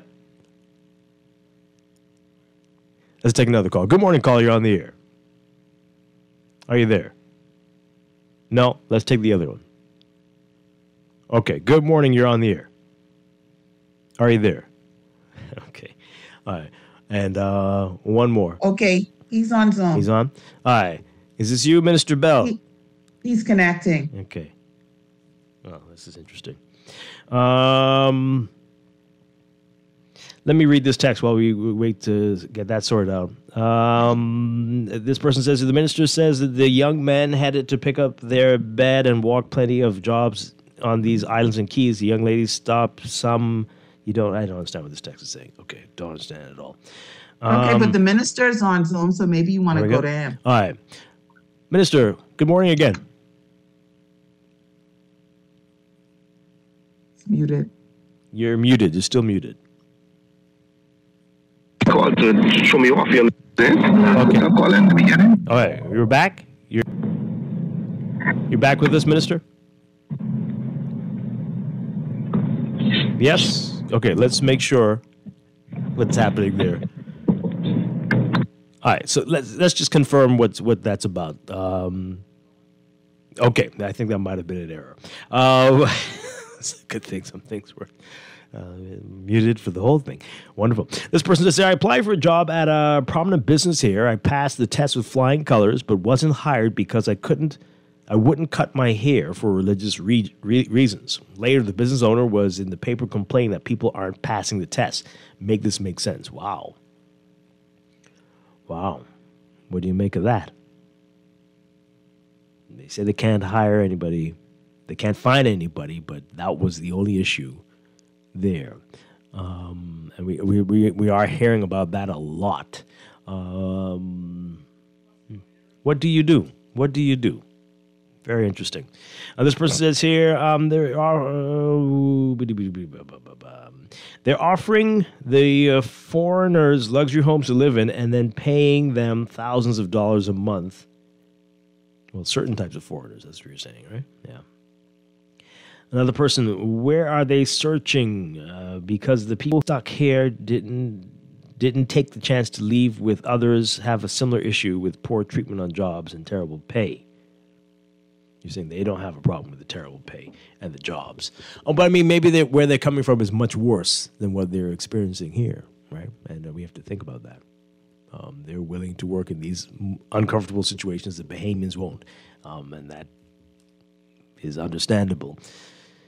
But their employers need to really look themselves in the mirror and figure out if what they're doing makes any sense as well. Let's take this call. Good morning, caller. You're on the air. Are you there? No. Okay. Another text message. I have a suggestion that would curb crime. The armed forces need to equip, if not all but a large majority of officers with service weapons 24/7 and make it publicly known so that criminals will be fully aware of it. If I were a criminal, I would think 3 or 4 times before robbing a business or even a person because I don't know who is armed. I hear you. You think that would make that much of a difference if all the police officers have the guns on them all the time? Okay. All right. Well. And this one says here, yeah, a good way to get the crime numbers down would be to reinstitute the lockdowns and curfews. You think so? Laverne, are you muted too? No, I'm not muted. Can you hear me? Yes, we can hear you. Okay. I was asking that police officers, they all don't have weapons? Service weapons? I've heard many different things. I don't think all do. I don't think all do. Yeah. All right.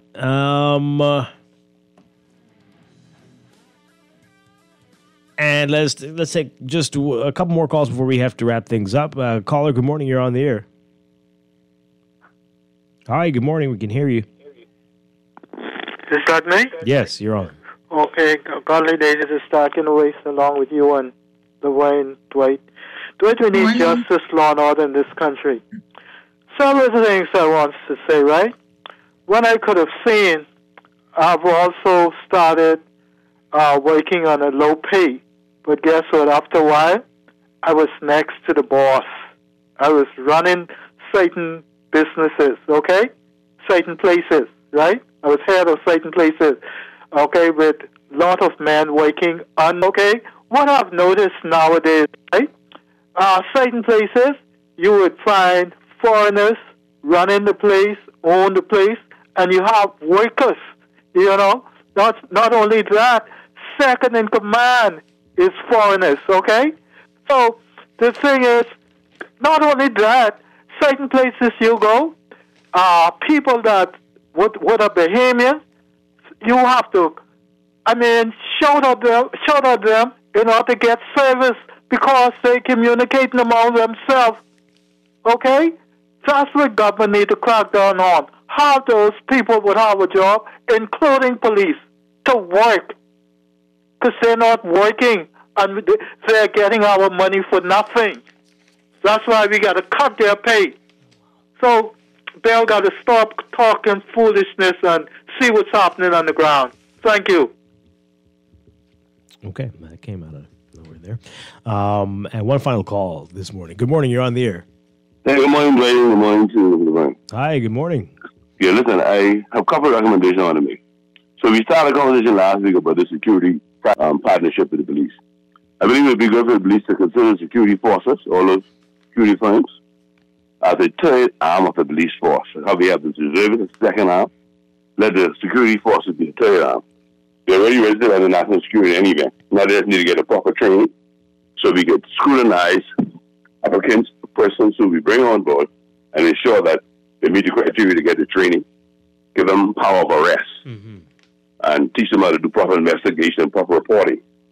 As relates to trying to cut this crime down and the murder rate, I know a lot of people don't hear this, but let me say this. I think it's fair to say 90% of the murders in the Bahamas over the last 10 years were due to gang-related activities and territory. And that's because the gang leaders have the marijuana peddlers on the streets and even in the schools. That's how they finance them.